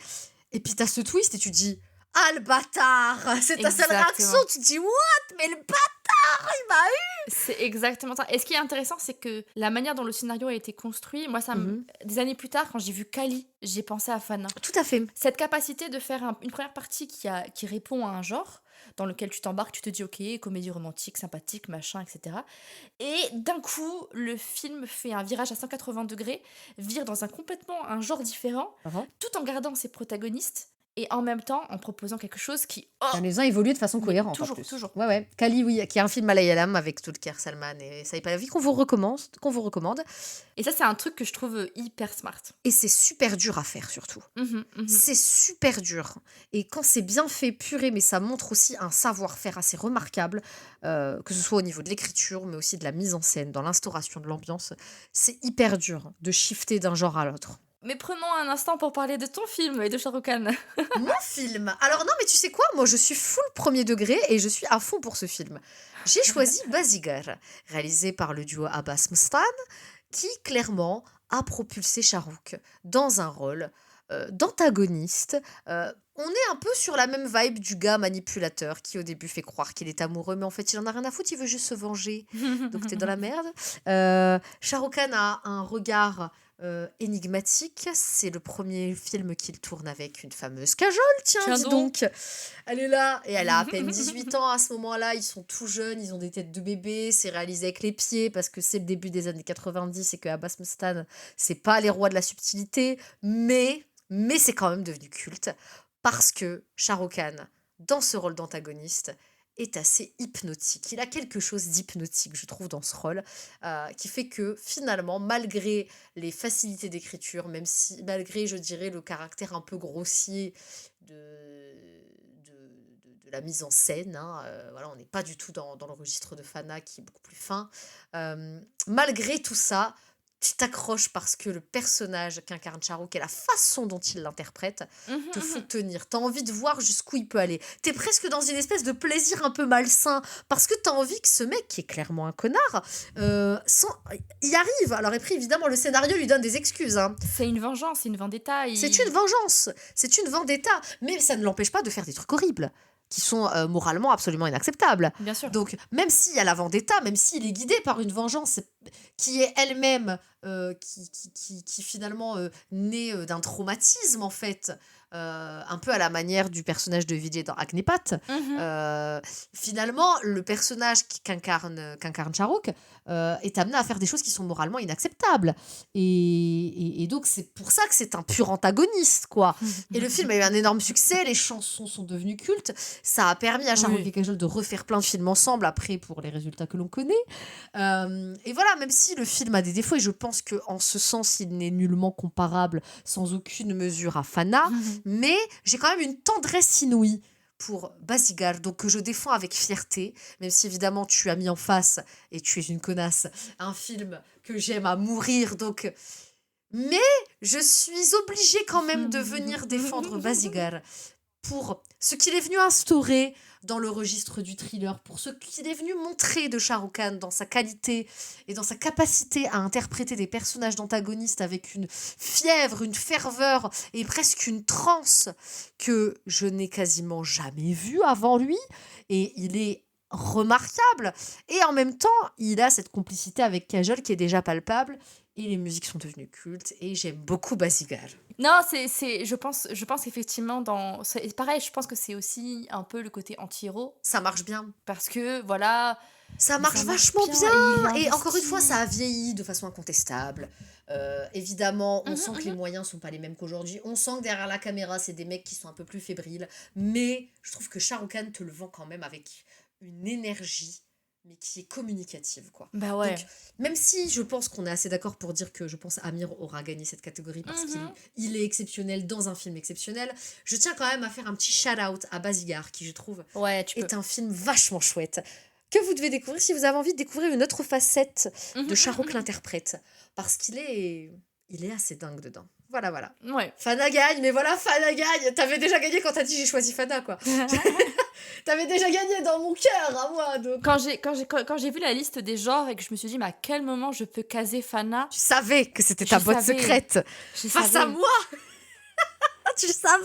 Parce que c'est je pense un des films où le gars il a prouvé à quel point il pouvait switcher, mais en quelques scènes avec une aisance, voilà quoi, c'est monsieur perfectionniste, voilà, on va le répéter. Tout à Ce fait. surnom lui va à ravir parce que il pourrait être dans la facilité, mais c'est jamais le cas. C'est vrai. On va passer du coup à une catégorie où on perd des points et où je pense que tu vas gagner. Alors après, je vais commencer parce que c'était un peu compliqué à choisir du coup le plus gros flop, parce que du coup c'est la catégorie du plus gros flop, ce qui va permettre du coup de perdre des points. Pour Amir Khan, j'avais le plus gros flop de sa carrière si on voit les médias, etc. Logiquement, c'est Lal Singh Chadda. Sauf que tu l'as choisi dans une autre catégorie. Voilà, j'en ai déjà parlé.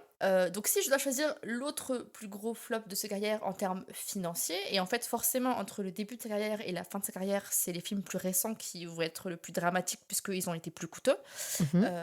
je tombe du coup sur Tug of Hindustan, que Oh. la presse a décrié comme étant une bouse internationale, alors que ce n'est pas le cas. C'est un bon film du dimanche pour moi. C'est un chouette C'est film, sûr que Isabelle. quand on va le voir au cinéma, on s'attend à mieux. Mais en vrai, ça passe, c'est pas déconnant, c'est fun. Et Amir Khan, il prend du plaisir et tu sens qu'il voulait prendre du plaisir. Oui, il s'éclate. On est sur un film de pirates, d'aventure, avec de l'ambition, je trouve. Alors, des fois, qui se rate un peu sur certains aspects. C'est dommage. Le film aurait pu être beaucoup plus abouti. Mais je trouve quand même qu'on est sur un Mhm, mhm. divertissement de plutôt bonne facture, avec des chansons sympas. Amir Khan qui s'éclate. Amitabh Bachchan avec quelque chose d'un peu ténébreux. Enfin, je trouve que ça fonctionne pas si mal, quoi. Ouais, et je trouve en fait que la presse, le problème que les journalistes ont eu, c'est que on n'autorise pas Amir Khan, le monsieur perfectionniste, à faire un film fun. Et à s'éclater, et à être dans la légèreté, et à ne pas se prendre la tête. très Et c'est injuste. très injuste. Mais en même temps, c'est le contre-coup de t'as construit une carrière sur quelque chose de très fort qui est de bah, je me transforme et je fais tout et je surprends. Et en même temps, là, c'est une surprise aussi. Il va dans une autre direction, il essaye autre chose, il est plus léger, il est plus décomplexé, il s'amuse de plein de choses. Et Mmh. c'était très injuste ce qui s'est passé à ce moment-là. Ouais. Et après, quand je regardais les autres flops de sa carrière, heu, en fait, ce qui est très drôle, c'est que les flops de la carrière d'Amir Khan sont aussi des objets filmiques qui ont marqué le cinéma. Je pense notamment à Rak, qui était au tout début de sa carrière, qui a résulté en 3 National Awards quand même, c'est pas Ah rien. oui, énorme. Je pense à Earth de Deepa Mehta, Ah oui! Immense film, flop, au box-office, plus, plus. mais immense film. Immense film. Donc en fait, c'est très particulier parce que les flops de sa carrière, au final, sont aussi des films qui ont marqué et qui ont fini par proposer. On en parlait aussi tout à l'heure avec Andaz Apna Et qui Apna. sont venus asseoir sa réputation de monsieur Le perfectionniste. gars est toujours peut-être un peu en avant sur son temps dans ses Tout interprétations à et dans ses fait. Et décisions. c'est peut-être parfois pour ça que les films ne fonctionnent pas, parce que Exactement. le public n'est pas prêt pour ces films-là. Exact. Là où toi, à côté, dis-nous ce que tu as choisi. Alors moi, on est sur une espèce de cacadois ambulant, dans lequel Shah Rukh Khan incarne une personne naine. Alors j'ai rien contre les personnes naines, bien entendu, mais disons que si ça avait été écrit avec un peu plus de respect et avec un tant soit peu de savoir-faire, le film est réalisé par Anand Rai, qui a fait des films qui pouvaient, ma Mhm, foi, être sympas. Il a fait Tano Weds Manu. Bon, Ranjana, j'ai un peu de mal avec Ranjana, mais Ranjana a beaucoup marché. mhm, mhm. C'est un réalisateur qui est capable de faire des trucs pas trop mal, sans révolutionner le genre. Donc, quand il a signé un film avec Shah Rukh, j'étais plutôt optimiste. En plus, au casting, il y avait Anushka Sharma et Katrina Kaif. Katrina Kaif qui est la seule bonne chose de ce film, mais on n'est pas là pour parler Ouais, on est d'elle. d'accord. Donc, Zero porte extrêmement bien son nom pour le coup. C'est une catastrophe. Et la Mm, catastrophe a été telle que Shah Rukh Khan n'a rien fait pendant 5 ans. mhm, Il n'a rien sorti. On a tous cru que c'était la fin de sa carrière. On l'a tous cru. mhm. Bon, il a finalement rebondi, on est très content pour ça d'ailleurs, mon retour Shah Rukh. Mais Zéro, c'est vraiment pour moi, s'il devait rester un point noir, moi je pardonnerais volontiers ses égarements des années 90 parce que il était en pleine construction de sa carrière. C'était un outsider, donc il avait besoin d'être productif parce qu'il fallait rester à l'écran. Ouais. Il fallait pour rester relevant, il fallait rester à l'écran. Parce que si tu disparaissais trop longtemps, les gens finissaient par t'oublier et tu te faisais remplacer. Surtout quand t'es un outsider. Donc il a été très productif, donc il a fait plein de trucs, dont des trucs pas ouf. Et notamment certains films qui ont fait un flop. Mais là où Zero, je trouve que c'est un flop qui est difficilement pardonnable, c'est qu'il a à un moment donné dans sa carrière, il a atteint un statut Ouais. où il peut se permettre de dire non, où il peut se permettre d'être exigeant, et où il peut se permettre à un moment donné, où il doit normalement voir que ce film fonctionne pas. Et c'est là où moi je suis emmerdée. Et c'est là où je trouve que c'est le plus gros flop déjà d'un point de vue financier, mais c'est aussi le plus gros flop d'un point de vue éthique. Ça ne me va pas du tout. Et donc, oui, je perds 1000 points parce que, parce que pour moi, Dogs of Hindustan, c'est un flop, ok, mais c'est un flop honnête parce que le film est honnête dans sa démarche et il y a eu une vraie envie de faire quelque chose de bien. Et donc là, on assiste à un truc intéressant, messieurs, dames, parce que Shah Rukh a commencé la manche 2 avec plus de 9000 points d'avance, et là, il y en a plus que 2000. Oh putain, attends, il faut qu'on fasse un recalcul. On va refaire le calcul pour être sûr, mais en tout cas, Amir Khan, c'est pour vous montrer que même avec énormément de points d'avance, rien n'est joué. Ouais, et il y a la troisième catégorie. Bon, je suis pas sûre que je. On verra, mais on va déjà juste refaire par précaution un recalcul. Il y a quand même toujours une bonne avance de la part de Shah Rukh Khan. Il y a une petite avance, mais qui s'est quand même vachement creusée. Hein, on est à moins de 3000 points d'écart. On est à moins de 3000 Ouais. points d'écart. C'est vraiment rattrapable. Sur la dernière... Moi, je pense qu'on peut en discuter. Je pense qu'on peut en discuter. J'ai des doutes, mais c'est aussi intéressant. En tout cas, ce qui est intéressant, c'est qu'il y a encore match. C'est là qu'on veut en venir. Ouais. Il y a encore match. On a moins de 3000 points d'écart pour la troisième manche. Donc la troisième manche, c'est un peu une manche bonus, où on va voir du coup dans ce qu'ils font à côté. Bon, on dit qui est le meilleur, mais c'est pas forcément le cas, mais c'est plutôt pour vous dire un peu qui s'implique le plus, qui utilise par exemple les réseaux sociaux à son avantage, qui a réalisé des choses, qui a été un meilleur producteur, voilà.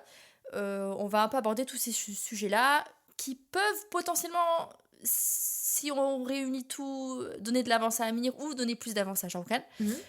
Mais ils ont quand même fait tellement de choses à côté que je pense que ça va être très serré encore une fois. Encore une fois, je suis assez d'accord. On va commencer du coup par le premier point qui est très simple, c'est qui a la meilleure boîte de production. Tout bête. Là où je pense que Shah Rukh Khan a eu plusieurs boîtes au fur et à mesure, Amir Khan, il en a Oui. qu'une. C'est Amir Khan Production depuis 1999.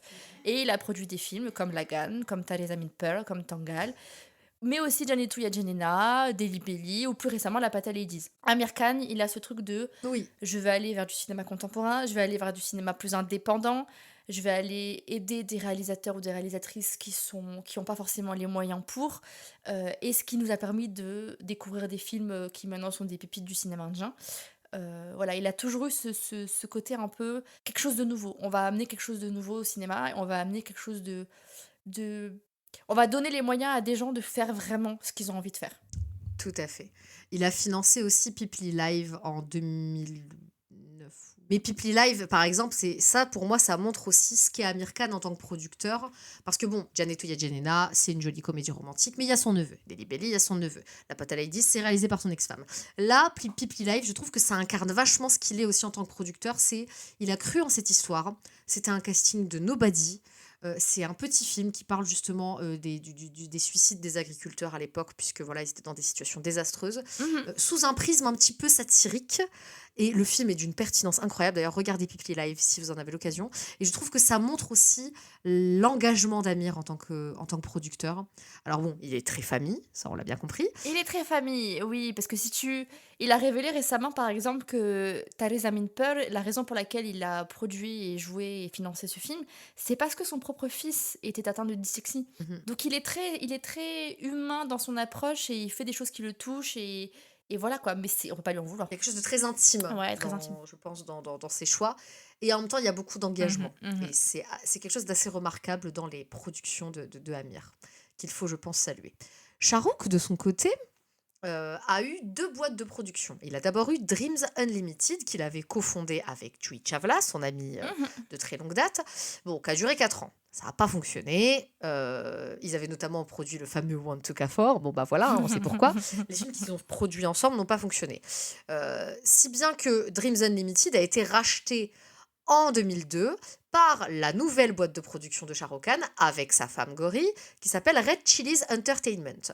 Donc il a produit un bon nombre de ses films à lui, donc je cite Mehuna, Om Shanti Om, My Name is Khan, Chennai Express, Dear Zindagi, Javan, Donkey, mais il a aussi produit d'autres films dans lesquels il n'apparaît pas, mais qui sont des films de ses copains ou des films dans lesquels il croit, comme Student of the Year, Itfaq, Badla. Il a produit Kamiab dernièrement, un film plus indépendant, Love Hostel, Bakshak, Darlings, avec des thématiques diverses et variées. On peut passer du blockbuster pour ados comme Student of the Year au film indépendant sur un acteur déchu comme Mhm. Kamiab, un récit poignant sur les violences conjugales comme Darlings, un drame romantique très dark comme Love Hostel. Bref, ça va un petit peu dans tous les sens. Pour le coup, j'ai l'impression qu'il y a il y a moins ce côté ligne édito qu'il y a chez Amir. Mais en tout cas, c'est quelqu'un qui, on sent que Red Chillies est plutôt d'ailleurs géré par Gauri d'ailleurs, hein, Mhm. qui tient un rôle charnière au sein de la boîte de production. En tout cas, c'est quand même quelqu'un qui a envie d'investir dans des films. Moi, je pense que la différence entre Shah Rukh et Amir, c'est que Shah Rukh aborde la production avec un prisme de businessman, Ouais. là où Amir l'aborde avec un prisme artistique. Et c'est là la différence pour moi. Est-ce qu'on est là pour juger la capacité à être un bon businessman ou est-ce qu'on est là pour juger la capacité à être un bon producteur artistique? Il y a un truc que... Je ne sais pas. Il y a un truc que t'as pas dit sur Red Chillies Entertainment, c'est qu'ils sont aussi devenus précurseurs dans le VFX, Tout à les effets fait. spéciaux. Et c'est un peu devenu la maison de prod qui vraiment a investi là-dedans, a développé là-dedans. Tout à fait. Et donc, dans le côté... Après, comme tu dis, tu vois, c'est purement business. Oui, mais c'est intelligent. Il y a les VFX et il y a aussi un dernier aspect que j'ai oublié, c'est que Red Chillies fait aussi de la distrib maintenant. Ils ont des droits de distribution maintenant, c'est-à-dire qu'ils ne se contentent pas de produire les films, il y a des films dont ils ont les droits de distribution exclusifs, ce qui leur permet de signer des accords avec Netflix, ce qui leur a permis de mettre en place notamment voilà, le fameux festival Shah Rukh Khan, voilà, avec des films qui sont exclusivement distribués par Red Chillies. Donc, par exemple, il a récupéré les droits de Kabeha Kabina, voilà, par exemple, pour pouvoir les distribuer. Et donc voilà, Red Chillies est à la fois une boîte de production, une boîte pour qui s'engage dans les effets spéciaux et aussi une boîte de distribution. Donc sur le marché, c'est une boîte qui compte. Mais la distribution, ça, la boîte d'American le fait aussi, hein. Après, ça va de pair. Pas toujours, mais c'est de plus en plus effectivement. Mais je dois t'avouer que j'ai quand même plus un faible pour quelqu'un qui essaye d'ouvrir une porte et de donner les moyens à un cinéma plus indépendant et engagé que quelque chose de bling bling, de la thune, quoi. Et de business. Parce que après, on peut pas en vouloir à Amir Khan de soutenir les projets de son ex-femme ou de son fils, de la même manière que Shah Rukh Khan a complètement financé avec sa femme la série de son fils, tu vois. Donc, Tout à fait. Ah bah, ça, après, on connaît le business, hein, on sait que ça fait partie du jeu. Hein. Oui, oui. Donc je pense que cette manche est remportée par Amir, ce qui ne veut pas dire que Shah Rukh démérite. Hein. bien sûr C'est que non. juste que là, on est sur un prisme purement personnel, on est un peu plus sensible, je dirais, à la démarche d'Amir. Même si on respecte, parce qu'on n'oublie pas que Shah Rukh Khan est un nobody de base, Ouais. c'est un outsider, il ne vient pas de ce milieu, c'est un mec qui s'est construit tout seul. Donc effectivement, moi je comprends aussi qu'il ait cette démarche de businessman et Bien d'entrepreneur. sûr. D'ailleurs, c'est la question qu'on qui va se aborder, ressentira d'ailleurs sur l'aspect suivant. Tout à fait, Elodie, vas-y, je t'en prie, on t'écoute. qui est un peu le meilleur dans le cadre de l'entrepreneuriat, meilleur entrepreneur qui a une marque créée par lui ou dans laquelle il a investi. Amir Khan, c'est particulier parce qu'en gros, c'est ce qu'on appelle un angel investisseur, donc une personne physique qui donne de sa thune à des startups ou des PME innovantes, tout ça. Et d'ailleurs, il est très axé sur tout ce qui est innovation. Et donc, ça peut aller dans des. J'ai pas la liste complète de toutes les entreprises dans lesquelles il a donné de l'argent, mais c'est dans l'alimentation, l'agriculture, la vente, bref, plein de choses, mais très axé sur l'innovation, l'énergie non renouvelable, tout ce qui. Voilà, encore une fois, c'est engagé. Amir Khan est engagé. Du coup, il est aussi, bon, le seul truc que j'ai noté, c'est qu'il est copropriétaire de Karamtara Engineering, donc c'est tout ce qui est énergie renouvelable. Je suis pas allée fouiller plus que ça sur leur bilan, sur les relations, enfin les communiqués de presse, sur exactement ce qu'ils ont mis en place, mais ce que je comprends, c'est que ça fait des années et des années que il investit dans plusieurs startups qui des fois fonctionnent et des fois fonctionnent pas. C'est vraiment, voilà, Mhm, il s'est dit, le business, c'est pas trop mon truc, moi je vais surtout donner de l'argent, je vais investir de cette manière-là, mhm. dans des projets dans lesquels je crois, dans des projets qui peuvent révolutionner le monde aujourd'hui, et c'est tout. Donc c'est pour ça qu'Amir Khan, du coup, en tant qu'entrepreneur, c'est un peu moindre. C'est un peu timide. C'est un peu du style, j'ai pas le Mais temps. c'est toujours dans cette démarche d'engagement qui est, ma foi, fort louable. Toujours dans le démarche d'engagement, mais c'est du style. Maintenant, on n'est pas là pour parler de ça. On n'est pas Voilà. là pour parler de sa gentillesse et de tout ça. On est là pour parler du meilleur entrepreneur. Shah Rukh Khan, Alors, lui, il a compris qu'il y avait des thunes à mettre. Il y avait de l'argent à gagner. Alors, il a d'abord investi. Alors, son gros investissement, c'est le Kolkata Knight Riders. Je vais peut-être te laisser la parole après parce que je m'y connais beaucoup moins en cricket que toi. ouais, il a fait partie des fondateurs de l'Indian Premier League. Donc, en fait, avec d'autres personnalités et d'autres personnes du monde de la haute société milliardaire de l'Inde, en gros, ils ont lancé une ligue de cricket spécifique à l'Inde. Et c'est comme ça aussi, du coup, qu'il a investi dans les Kolkata Knight Riders. Donc, il équipe son équipe à lui, avec laquelle d'ailleurs Juhi Shelva a une part dedans aussi, enfin Tout à d'autres fait. personnalités qui ont des parts dedans. Le mec a Et fondé donc, pas mal de choses. Hein. depuis le début de l'IPL, il a son équipe qu'il soutient et ça n'a jamais manqué. Moi, comme tu sais, c'est Preeti Zinta avec les Kings of Punjab. Ils font partie de ces gens qui ont fondé vraiment la ligue, Ouais. quoi. Et donc Ils ont construit. C'est extrêmement, extrêmement intéressant. Alors, à côté de ça, du coup, il est aussi propriétaire d'un parc d'attractions d'intérieur qui s'appelle Kidzania. Il a également investi dans l'immobilier un peu à travers le monde, à Londres, à Dubaï, où il a carrément une île, rien que pour lui. Ouais. Mais voilà, il est d'ailleurs très souvent à Dubaï, il faut le savoir, selon des sources intérieures que j'ai, moi, de la part de mon beau-frère qui y vit. Il est souvent là-bas. Il a beaucoup investi là-bas. Il a investi un peu comme tu le dis, un angel investisseur, je pense qu'on peut utiliser ce terme aussi pour lui, dans plusieurs startups. Et il a rejoint récemment le club très sélect des milliardaires. Shah Rukh Khan des milliardaires, les gars. Donc je pense que, avec tous ces éléments, on peut quand même en déduire qu'en termes d'entrepreneuriat, Ouais. Shah Rukh se place là. Quoi. Moi, je pense surtout c'est parce que, enfin, après j'ai l'impression que c'est. Alors je sais pas, je connais pas le parc d'attractions et je sais pas vraiment dans quelle start-up il a investi, mais rien que le fait d'avoir une équipe de cricket et d'avoir investi dans l'IPL au tout début, d'être parmi les fondateurs et de voir aujourd'hui ce que l'IPL est devenu, Ça dit quelque chose. Ce que c'est voilà, devenu, ça dit quelque chose de lui. c'est qu'il a été visionnaire, quoi. Complètement. C'est un businessman hors pair, Shah Rukh Khan, hein, clairement, il faut se le dire. En tant que présentateur télé, c'est notre catégorie suivante, ils se sont tous les 2 essayés à l'exercice, Ouais. chacun à leur manière. Tu peux nous en parler, Elodie? Alors Amir Khan, depuis 2012, il a présenté une émission qui s'appelle Satyamev Jayate, et où en gros, il fait un peu état des problématiques sociales en Inde, que ça peut parler de l'infanticide des filles, aux abus sexuels aux mineurs, sur les crimes d'honneur, bref, voilà, le système de caste, tout ce que tu veux. Encore une fois, Amir Khan, engagé. Une émission qui est pointue, qui parle de vrais sujets, qui n'est pas bling bling, qui a un vrai impact social. Voilà. Et émission très sympa, je pense, qui a vraiment marqué et qui continue aujourd'hui d'être une référence en la matière. Je pense même qu'il manque aujourd'hui dans la télévision indienne, quoi. Alors, du coup, c'est marrant parce qu'encore une fois, ils ont à chacun fait les choses à leur manière. Shahrukh, c'est bling bling chez lui. Il a présenté, alors attention, il a été le seul à remplacer Monsieur Amir Khan à la présentation de Kon Banega Crorepati, qui est la version indienne de Qui veut gagner des millions. Donc, Tu veux dire Amitabh Bachchan, non? Amitabh Bachchan, pardon, oui. C'est le seul à avoir remplacé Amitabh Bachchan à un moment donné pour animer cette émission dans sa version hindi. Euh, continue de présenter de façon très régulière les cérémonies de récompense, comme les Filmfare Awards, les Screen Awards, les IFA Awards. C'est un exercice dans lequel il est particulièrement à l'aise. C'est un exercice de théâtralité. Et Shahrukh est un acteur de théâtre à la base. Donc on sent cet héritage du coup dans ces exercices un peu plus fun auxquels il se livre et pour lesquels je pense qu'il est particulièrement bien payé. Il a aussi animé il y a quelques années Zorka Jatka, qui est la version indienne de Total Wipeout. Donc encore une fois, on est sur un divertissement, voilà, un petit peu what the fuck, un petit peu débridé, à son image, parce que Shah Rukh Khan est une personnalité larger than life, et je trouve que c'est un exercice dans lequel il s'illustre particulièrement bien. Et je vais ajouter une chose que j'ai notamment remarqué dans les cérémonies de récompense qu'il a eu l'occasion d'animer, c'est quelqu'un qui n'a pas peur du ridicule. Le nombre de fois où il a arboré des costumes ridicules, il s'est retrouvé à faire le zouave, notamment avec Saif Ali Khan. Si vous regardez les cérémonies qu'il anime avec Saif Ali Khan, c'est du petit lait, c'est un bonheur à regarder, c'est de la comédie à l'état brut.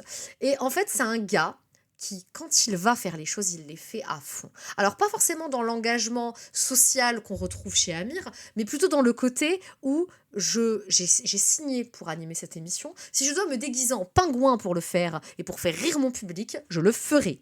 Et il l'a fait. Et je trouve que c'est assez remarquable. Je trouve qu'il a une compétence toute particulière pour animer les cérémonies de récompense, qu'il rend du coup de fait beaucoup moins barbante, parce que les cérémonies en Inde, il faut quand même savoir que c'est très particulier. C'est rarement en direct, c'est monté avec les pieds. Du coup, c'est plein de petites séquences. Nous, on a eu l'occasion de voir un petit peu l'envers du décor lorsqu'on a assisté aux IFA Awards en 2016.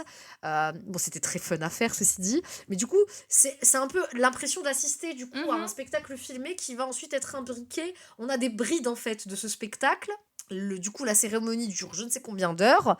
C'est très long parce qu'en fait, du coup, le temps que machin, elle va danser, mais du coup, le temps qu'elle change sa tenue, et puis ensuite, tout est tourné un peu limite, un peu dans le désordre. Et donc, c'est un exercice qui est quand même très difficile.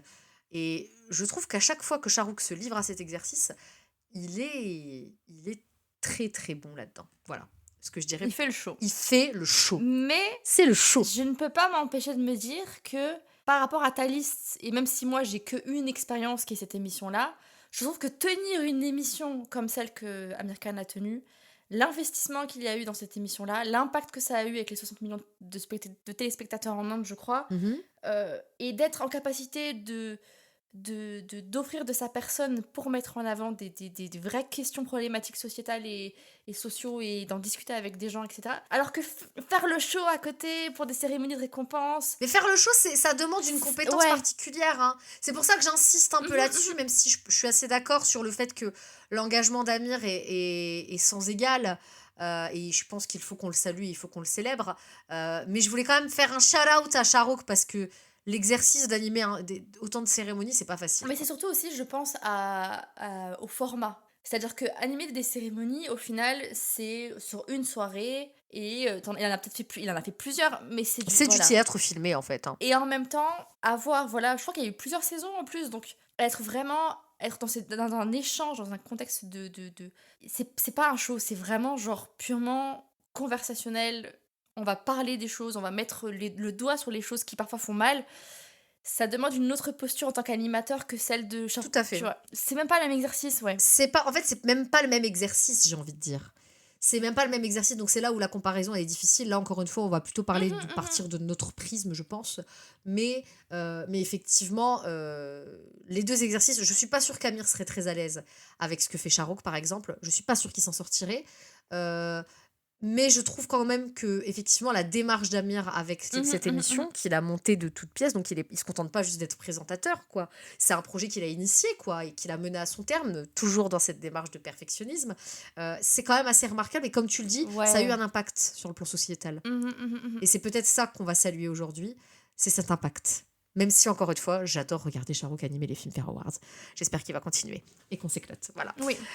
Sur la catégorie suivante. Alors moi, j'aimerais dire un truc, Elodie, sur la catégorie suivante. Je suis pas sûre que ce soit judicieux de départager. J'allais te dire la même chose. Je pense On ne que départage pas les luttes. non, Moi, je voilà. pense qu'on va faire un Pour 50-50. tout ce qui est vie associative, je pense que c'est trop compliqué Et de chacun, voilà, parce que chacun a sa fondation. et chacun a raison de se battre pour Voilà, il n'y a pas une cause supérieure à l'autre, quoi. bien sûr, bien Donc, sûr, bien sûr. mais du coup, on va quand même en parler parce que c'est bien de le souligner. Elodie, tu veux bien parler de la fondation d'Amir?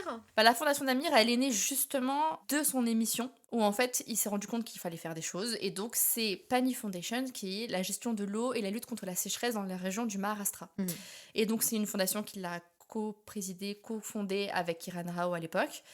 Et voilà, en fait, tout simplement, il s'est rendu compte qu'il fallait des actions concrètes. Donc il s'est dit, bah, je vais mettre la main à la pâte et je vais faire une action concrète. Tout à fait. Et c'est une association qui est toujours en action, qui continue, voilà, tous les ans, de se battre pour permettre à ce qu'une région qui est en proie souvent aux sécheresses, bah, ait ce qu'il faut pour Tout à survivre, quoi. fait. De son côté, Shahrouk a fondé la Mir Foundation, qui est une association de lutte pour les victimes d'attaques à l'acide, Mhm. un phénomène dramatique qui touche les femmes, voilà, qui touche beaucoup de femmes. D'ailleurs, on vous invite à regarder le film Chapak si vous voulez en savoir un peu plus. Mhm. Et donc voilà, clairement une cause enfin, profondément féministe déjà, est nécessaire dans un pays où malheureusement ces attaques sont malheureusement trop importantes. Mhm. Et voilà, donc l'idée c'est d'accompagner les victimes dans le post-trauma, de les aider à reprendre confiance en elles, de leur donner les soins aussi nécessaires, Mhm. Mhm. et du coup surtout de leur donner une voix. Leur donner une voix pour qu'elles puissent verbaliser sur le trauma qu'elles ont vécu et lutter contre ce phénomène. Voilà ce que je dirais. Les 2 fondations, en tout cas, ont une raison d'être, qui est Ah ouais, c'est indubitable sûr. et c'est super de voir, du coup, des personnalités de leur envergure non seulement s'investir sur des causes importantes et justes, Mhm. mais aussi être acteurs en créant leur fondation. Donc là-dessus, je pense qu'on Ouais. on va en rester là, sur ça. Bon, la prochaine catégorie, elle va être très simple puisque c'est la présence sur les réseaux sociaux. Amir Khan, à part la maison de production Amir Khan Production qui a des réseaux sociaux parce qu'il faut parler des films, lui-même, en tant que star, il y a rien. Sa vie privée reste privée. C'est aussi simple que ça. Là où Charouk, même s'il a une présence un peu sporadique, il est très actif sur X, ancien Twitter. Il interagit régulièrement avec ses fans, il organise des sessions de questions-réponses. Il est quand même actif sur Instagram, il a des réseaux sociaux, bon, dont on sent qu'il les nourrit Ouais. lui-même, alors peut-être avec l'intervention d'une assistante, je ne sais pas, mais en tout cas, on sent pas le côté PR qu'on ressent chez d'autres. Mhm. Il doit être là, peut-être, j'imagine, avec les années, mais en tout cas, au début, quand il a commencé, on sentait vraiment que c'était lui qui écrivait. Et il est encore actif du coup Ouais. sur Instagram, notamment quand un de ses films est sur le point de sortir. Euh, et donc voilà où on en est concrètement. Pour la dernière catégorie, qui va du coup sceller Oui. je dirais, ce VS, et qui va nous permettre de découvrir qui l'a remporté. Est-ce qu'Amir a réussi à rattraper son retard ou pas? Et bien, du coup, la dernière catégorie, c'est le meilleur réalisateur, puisqu'il faut savoir qu'Amir Khan a réalisé au cours de sa carrière, et notamment derrière la caméra pour Tale Zaminpur, pour lequel il a même reçu un Filmfare Award. Tout à fait, un très joli film, justement, comme tu le disais, qui parle d'un enfant qui souffre de Mhm, dyslexie mhm. et dans lequel non seulement il réalise, et dans lequel il interprète aussi un rôle secondaire de ce professeur un peu fantasque qui essaye de redonner confiance en lui. Mais tout en laissant parfaitement la place au personnage principal. Voilà, interprété par Darshil Safari, du coup. Mais c'est intéressant comment il expliquait là récemment que voilà, en fait, c'est Junaid Khan, son fils qui a démarré sa carrière maintenant, qui justement souffrait de dyslexie. Et il a toujours dit, en fait, j'en ai jamais parlé parce que j'ai jugé que c'était pas à moi d'en parler. Oui. Si mon fils voulait en parler, il en parlerait. Et je trouvais ça vraiment, il y a je sais pas, un respect dans sa manière d'aborder les choses. Et oui, ce film-là lui tenait extrêmement à cœur, Et on sent. puisque c'est au même moment qu'il a découvert du coup la dyslexie de son fils, mais parce que il voulait vraiment faire un film qui allait toucher, qui allait ouvrir les yeux sur quelque chose qui était pas du tout abordé en Inde, quoi. Tout à fait. Là où Shahrukh n'a jamais réalisé. Donc, les 1000 points vont à Amir de façon assez incontestable. Et vraiment, on vous recommande de voir Teresa Minpar. Ouais, C'est un très joli film. c'est une pépite. Alors, Et là, le suspense. je pense pas, parce que je pense que beaucoup de gens ont compris que cette catégorie avait moins de points et donc que je n'allais pas rattraper. C'était pas possible de rattraper Shah Rukh Khan Mais avec son avance. j'ai envie de vous dire quand même, on est passé de plus de 9000 points d'écart à peut-être 1000, 1200, 1000. Ouais, un truc comme ça. C'est énorme.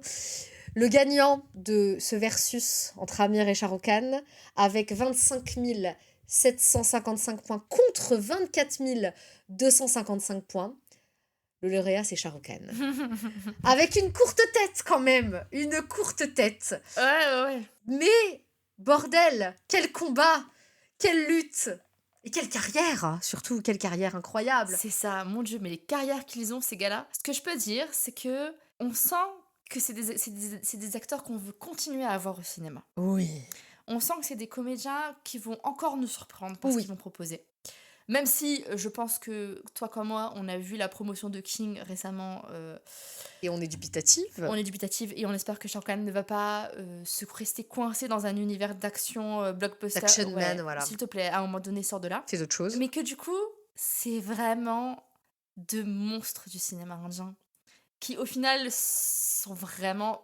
Ils attaquent pas du tout les mêmes terrains de jeu, entre guillemets, dans le cinéma. Ils ont chacun marqué l'industrie d'une manière ou d'une autre, sans jamais, en fait, manger le terrain de l'autre. Je sais pas comment te dire, genre... Tout à fait. Amir Khan n'a jamais, entre guillemets, joué sur les mêmes plates-bandes que Shah Rukh Khan, et inversement. Tout à fait. Et c'est en ça qu'en fait, je pense qu'ils ont tous les deux pu coexister Mhm. sans problème. Parce que finalement, ils allaient pas du tout sur les mêmes terrains, ils n'ont pas touché aux mêmes choses et ils n'ont pas abordé l'acting de manière générale de la même manière. Exact. Donc, ils avaient chacun quelque chose à apporter de drastiquement différent, avec des histoires, des approches et des volontés qui étaient différentes. On les a comparés parce qu'ils ont le même âge, parce qu'ils ont Mhm. en tout cas explosé à la même époque, parce qu'ils ont le même nom de famille, en tout cas le même nom de scène, puisque son nom à Amir, c'est pas Khan, c'est Hussein. Et donc voilà, ce sont deux acteurs, en tout cas moi j'ai été très contente de faire ce versus. Je suis toujours contente de faire cet exercice, mais là tout particulièrement. Ouais. On était contente de le faire en 2 parties aussi parce qu'on avait vraiment envie d'explorer en profondeur leur carrière. Mhm, On n'avait mhm. pas envie que ce soit trop expéditif non plus, donc vous aurez 2 fois plus de ce format, voilà, à travers ces 2 parties qu'on vous livre. Je suis très contente et très fière d'avoir eu l'occasion de défendre Shahrukh, qui a joué, comme je l'ai déjà dit, un rôle immense dans ma cinéphilie, puisque c'est par son truchement que j'ai Mhm. découvert le cinéma indien. Donc voilà, et même si je suis immensément fan d'Amir, j'étais très fière de défendre Shahrukh sur ce VS. En fait, ce qui est très intéressant, ce qui est extrêmement difficile, c'est que, comme on disait, c'est qu'ils ont des carrières qui sont extrêmement denses, mais différentes dans leur manière d'interpréter, dans leur manière de choisir.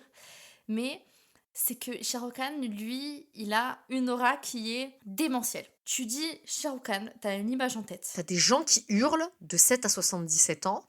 Je n'ai jamais vu quelqu'un capable Mhm. de générer, enfin je pense qu'il doit y en avoir encore d'autres, mais il y a très peu d'acteurs au monde capables de générer une telle frénésie. Il y a un stardom autour de lui qui est puissant. Il génère un consensus qui est dingue et en fait qui dépasse même Mhm. l'Inde, et c'est là où moi je trouve que c'est puissant. Et voilà, encore une fois je vais revenir sur ma séance d'Om Shantium parce que j'ai vraiment passé un très bon moment. Merci Friday Entertainment pour cette initiative.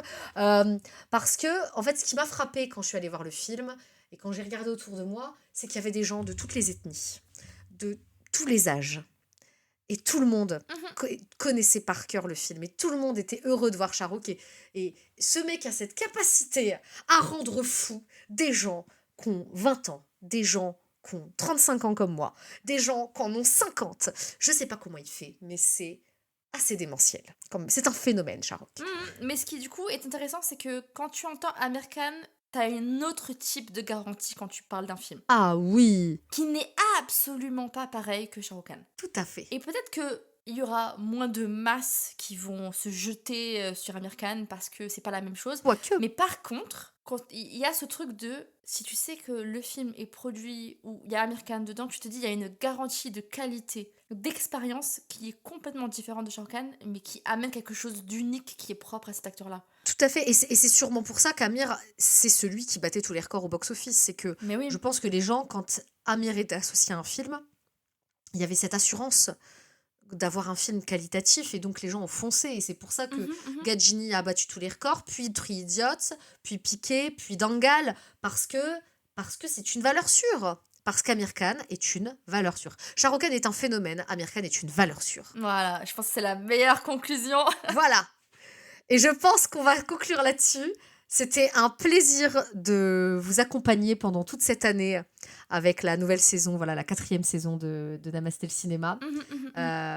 C'était un plaisir de partager le micro avec toi, Elodie, encore une fois, comme d'habitude. Hein, c'est toujours trop cool. Mais oui, bien sûr. Et voilà, on avait envie de conclure en beauté cette 4e saison, parce qu'après Baby, je me tire en Thaïlande, donc faut m'oublier. C'est mes premières vraies vacances de l'année, donc voilà, je serai pas là pendant un certain temps. Mais voilà, on avait envie de conclure à la fois l'année 2025 et du coup cette 4e saison en beauté avec ce format que vous aimez tant.